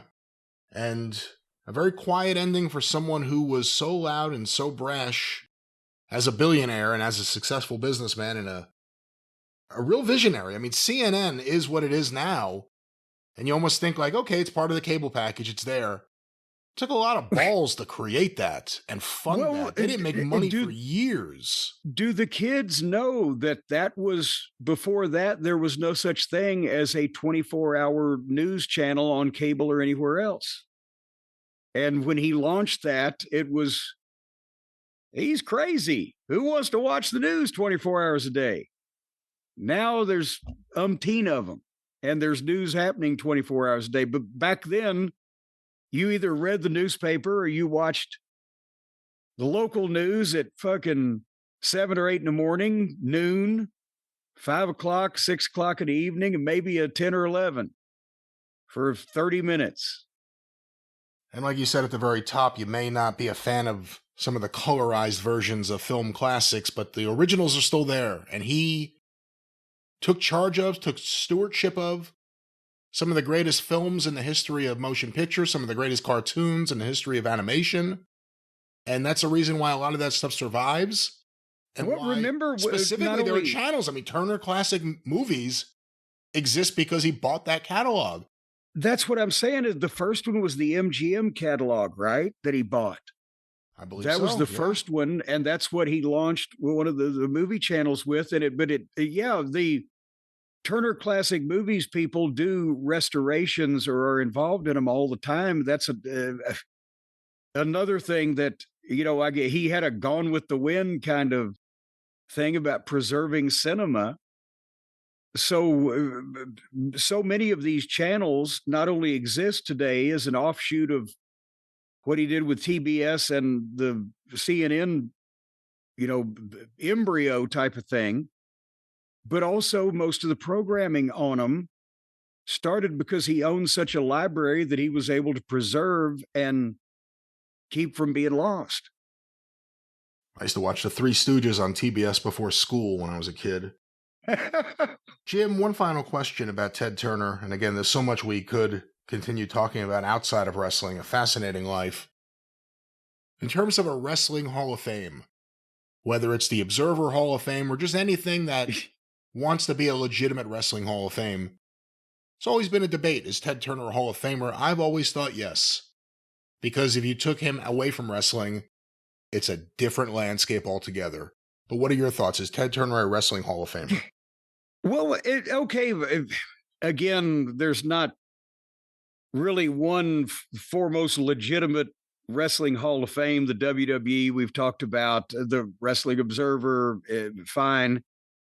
But in baseball, because I don't know I'm asking you legitimately, what categories do they have? Like if you were an announcer or a broadcaster, if you were a team owner or a manager or a player, do they have different categories? Does everybody just go in? How does that work? The players all go in to the General Hall of Fame. For announcers, there's something called the Ford Frick Award, named after, obviously, the Ford Frick. Unfortunately, named after an unfortunately named man. But what happens is... The fuck is that? They go into the Hall of Fame. Ford Frick. But it's not considered part of the general wing. And of course, there have been owners and managers and other people who get in. I think that because he was very influential and important, more so than many wrestlers, but then if you get that deep, putting him in the General Wrestling Hall of Fame, would you then have to put the guy in the Baseball Hall of Fame that made the decision to air the first World Series? You see what I'm saying? Ted Turner belongs in the Broadcasting Hall of Fame, or belongs in the Sailing Hall of Fame for Captain Outrageous, or so many other, the Billionaires Hall of Fame. But I'm not saying didn't have an indelible mark on wrestling, but do you just put somebody that far removed from the actual endeavor into the Hall of Fame? If he aired the World Series, no. If he aired the World Series and said, I'm going to buy the company and make sure it doesn't go out of business, and so many of the wrestlers that you know of will get an opportunity and rise up because this company exists. And I think, like I said before, you take Ted Turner out of the equation, who knows what happens to Atlanta wrestling? Who knows what happens to Vince McMahon's national expansion right before WrestleMania? Who knows what happens to Jim Crockett Promotions? And of course, if there'll even be a WCW. And then, let alone WCW's funded after losing money for years. They made so much money in a brief period of time before they lost everything again. But they had lost so much money up to that point. Doesn't seem like that much now, but it was. He didn't give up. He never gave up. I don't know. I think we don't know. Oh, you've talked me into it. We don't know exactly All how right. deep his wrestling knowledge is or isn't, or how much he really was a fan or wasn't, but he liked it enough that it survived because of him in some respect. You talked me into it. I'll tap on it. All right. That's what James Because said. besides that, Ted Turner and James Dudley right there side by side in the WWE Hall of Fame. I said a legitimate Hall of Fame, not the WWE Hall of Fame. Well, that's true. You did qualify. Well, Jim, there it is. Ted Turner, 87 years old, a pioneer, and of course, the former owner of World Championship Wrestling and Turner Broadcast System and Turner Network Television and everything else. Turner Outdoor Advertising. And with that, all right, the drive-thru is closed. Songs return next week. We've had some new submissions. Aaron DiDonato, we've received your song. I'm sorry we have not played it yet. But if you have any parody songs or anything, send them in, CornyDriveThru@gmail.com. And also, I've added vocal tracks over many of them. That isn't true. Thank you. This is the comedy portion of the plugs, so you don't have to pay attention to that. Go through the archives, patreon.com/Cornette. $5 a month gets you access to the archive going back to 2013. Patreon.com/Cornette. The official Jim Cornette YouTube channel. Go and subscribe today. Full episodes, Clip City episodes, and omnibus collections. That great George Livonitis artwork. The official Jim Cornette YouTube channel. Cornette's Collectibles at JimCornette.com. What's going on, Jim? All kinds of stuff at JimCornette.com. At JimCornette.com. The drive-thru is brought to you by the law office of Stephen P. New, 877-50-STEVE. Get even with Stephen at newlawoffice.com. But until the experience in a few days, and next week back here on the drive-thru, for Jim Cornette, I'm the great Brian Last. Tally-ho!